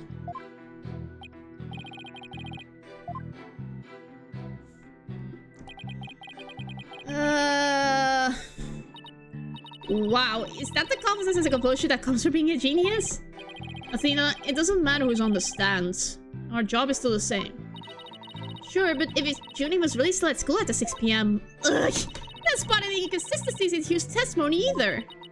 What am I supposed to do now? Let's press everything first. So, do you meditate often? So tell me you're going to start pestering me too. What's that supposed to mean? No need to play dumb with me. All the girls want to know about... What? I will remind the defense that it's a court of law, not a pickup. Seems Miss Fancy Pants lawyer is smitten with the witness. Objection! Oh, screw you guys. Objection! Objection! Objection! Trying to establish the witnesses... Oh my gosh. That's it! You better take that! Whoa there, Tiger. Just take a deep breath and relax. I'll just continue my testimony now if you don't mind. What is the problem here? Hold it! Our client has stated that she went home at 6 p.m.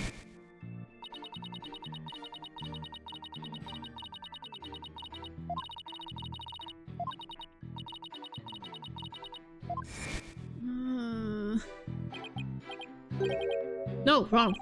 I don't know what she was doing, but Juniper was definitely at school after 7 p.m. But I suppose neither side can prove one way or the other. Ugh. But if Junie was there, that means she's lying. Truth be told, I saw her for the briefest of moments.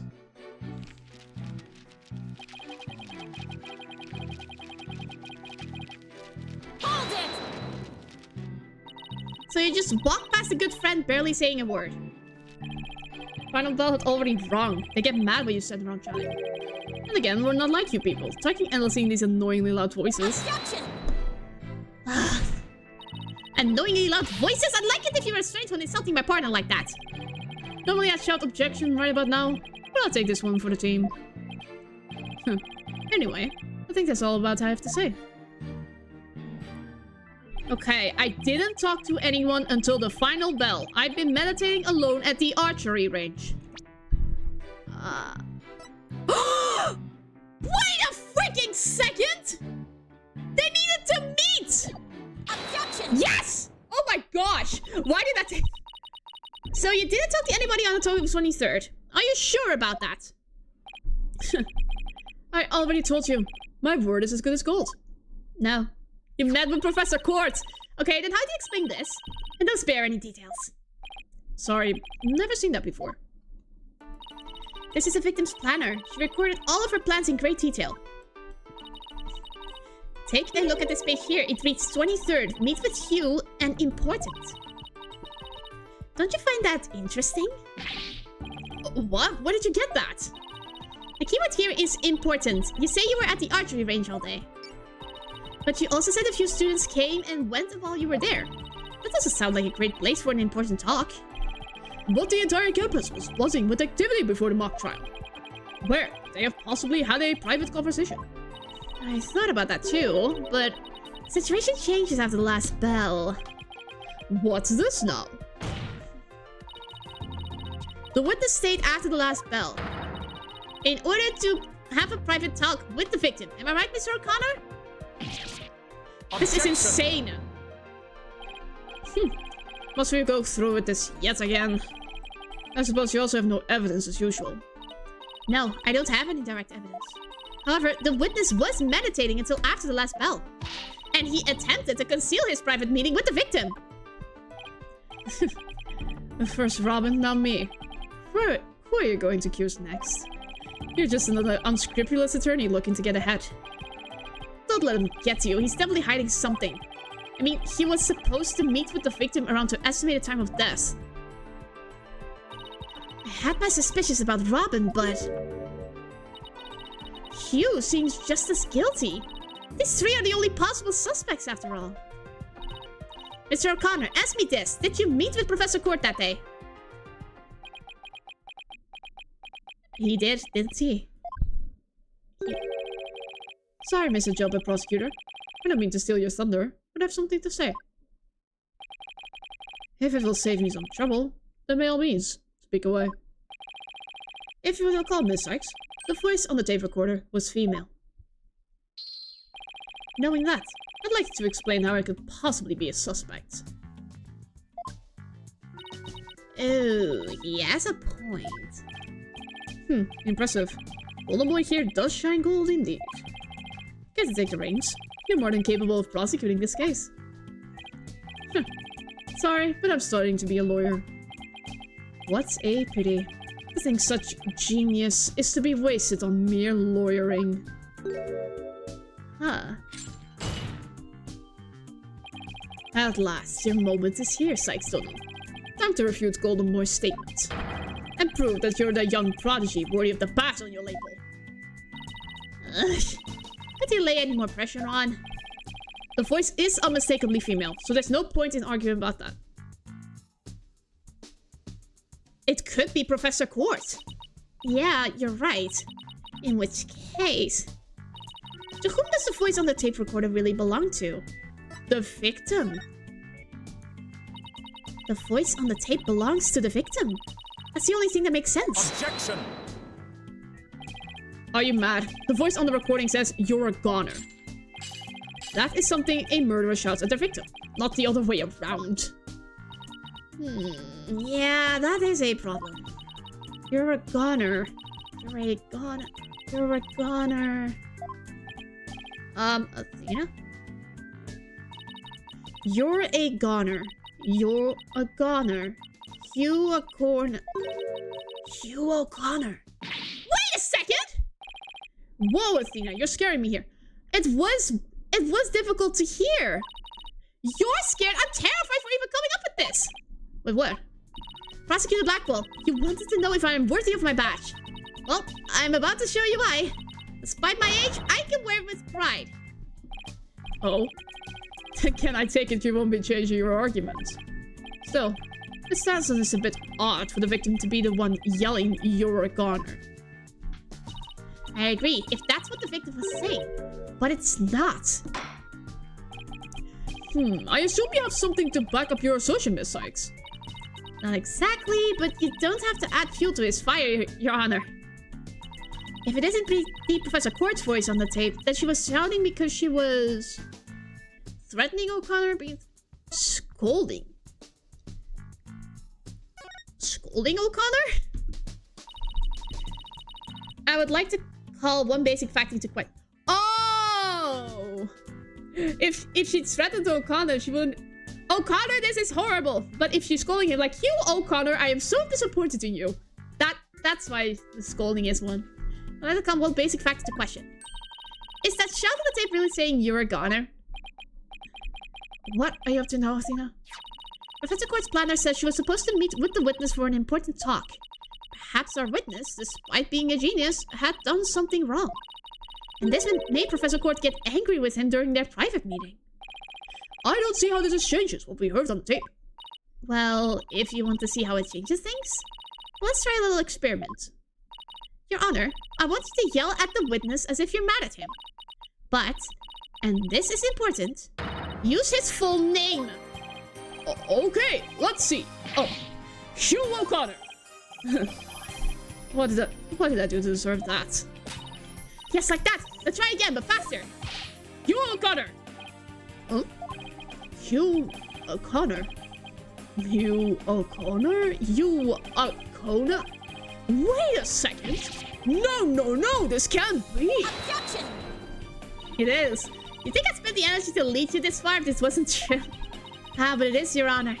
Humans are not perfect, but that's a scientific fact. We sometimes mistake shadows for monsters, or the wind for voices. Now that you mention it. You can do this, Athena.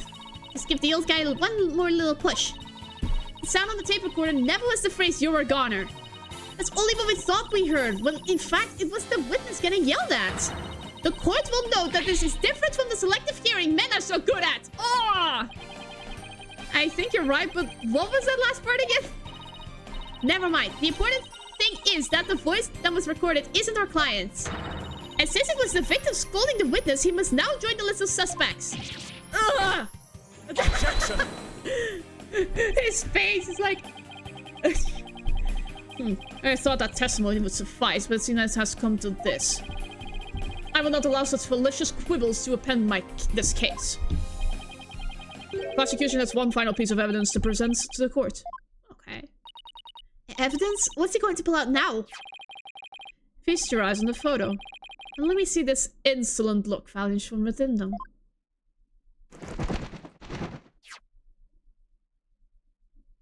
Aw, that's so cute!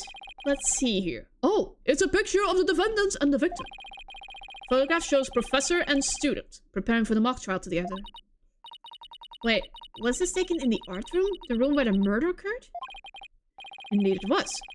But the revelations do not end there. Do you see the clock on the wall? It reads 7:05, a mere 5 minutes before the voice was recorded on the tape. Oh no. What? The accused brutally stabbed the victim to death 5 minutes after this photo was taken. That does not sound right. It seems the defendant's culpability in this crime is quite obvious. Junie was with Professor Court just 5 minutes before she was murdered? But now, nothing I say can change that fact. Understand now. You can believe in your client all you wish, but try as you might, such misplaced faith will inevitably cut down before the cruel, steely blade of truth. Listen, Missy. The person you'd like to save more than anyone else in the world, I'd be willing to make sure that their offense is what they desire. But I became a lawyer so I could... You still fail to understand. After so much pain and defeat, the courts are not the play yards of little children dressed as lawyers. So before you break your back in failure, run along home and grow up. I feel like he's directly speaking to me. In that case, screw you. Ah! If he thinks I'm giving up now, he's got another thing coming. I have to find my inner strength if I ever hope to save him. But I can't think of any way to strike back. Wait a second, him? Who is him? The worst of times are when lawyers have to force the biggest smiles. That's impossible. How can I smile under these circumstances, even if I forced it? This is badder than bad. Who knew Blackwell had that one waiting in the wings? Why didn't that twisted samurai just pretend it at the beginning? Wait, maybe this was his real plan? Was he just trying to show me how weak and powerless I am? Maybe he's right, because I really haven't gotten a clue. Who's the real killer? Who murdered Professor Constant Court? Robin Newman, a girl who had been forced to live a lie as a guy. Or was it Hugh O'Connor, the other student who had met with Professor Court? There seems to be a little reason to debate the defendant's guilt any longer. No! Time for the verdict has come. Please, please! We need another day! Just give us time for another day! Robin! No! That's not gonna happen, man! Heck yes! Go, go, go, go, go! Go! What's the meaning of this? You can't interrupt the judge about to hand down a... Maybe, but false verdicts are a N-O-N-O. What? Miss Newman, please explain yourself. Juniper's not the killer. I know because I know who the real killer is. You do? You know who the real killer is? What's she up to now? Yep, I know. Because the real killer is... You're gonna say it's you, don't you? M-E? Me! What? It was me! I did it alone! Just me! I don't get it. Why is she confessing? Miss Newman was witnessed in her stage. There's even a related photo of her. The more I think about it, the more suspicious she seems. Robin Newman isn't the kind of guy who pins the blame on friends! Just so he can walk free! Get it over with! Declare me guilty already! What?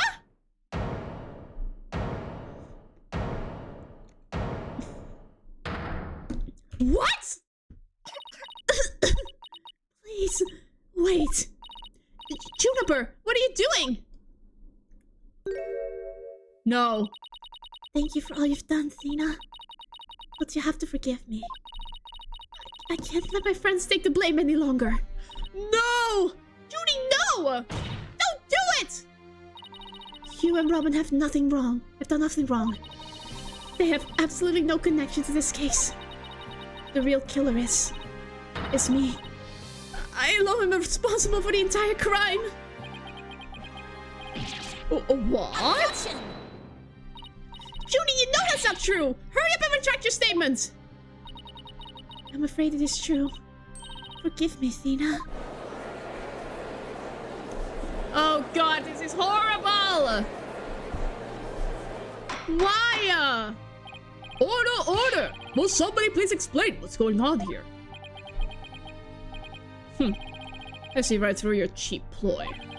School rules state that a prior conviction terminates one's eligibility to graduate.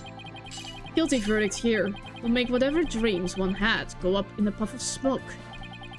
Oh, I wasn't aware. Even meek little mice will fight when cornered. A pitiable spectacle, I might add. These vermin are trying to protect each other now that they've nowhere else to run. Protect each other? Wait!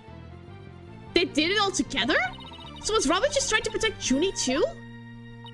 If so, then the real killer is... Hugh? Oh god, he's about to confess too, isn't he? Oh my god, Hugh! This whole thing's a joke. Uh-oh. Now it's Hugh's turn. What? What is wrong with kids these days? I know what just crossed your mind, Miss Sykes. What? You think I'm the killer, don't you? Whoa, he really is a genius. He even knows what you're thinking. I think it's about time I told you the truth. And I'll even get right to the point. It was me. I did it. Wait. What? Ah, this is a kangaroo court! I swear. This is not good. Now both potential suspects are claiming to be the real killer. Ugh, I'm so confused right now. If you still have doubts, how about I detail my murder plot? It's absolutely genius.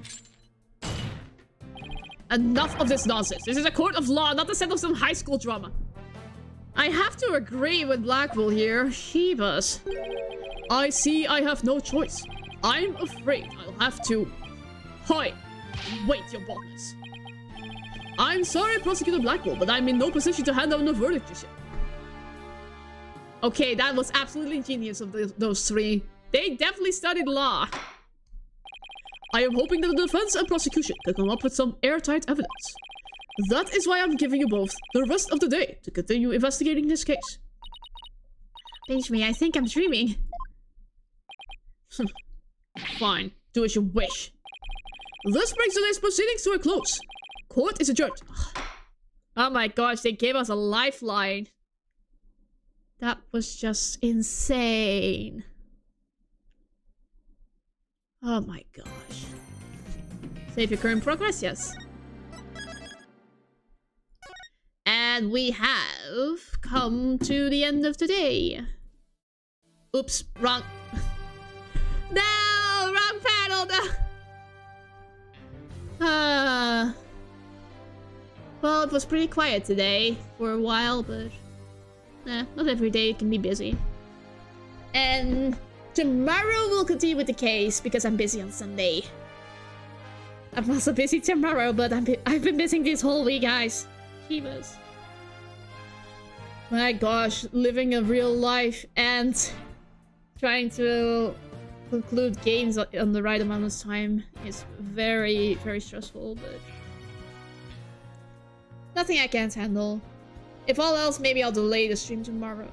If all else can, because it's gonna be very tight for me. But no goodbyes for today, but from the people, but hey. I'm tired. Let's just go rest for tomorrow. So yeah, tomorrow, Saturday, we shall begin with the end of Turnabout Academy. We shall clear it up. So next week we can start the new case. Easily. Hopefully. I hope there's not 3 days to destroy. If there was, my symmetry is gone, so let's hope for the best, shall we? So yeah. Thank you very much for watching, everyone, and I will see you next time. Bye bye!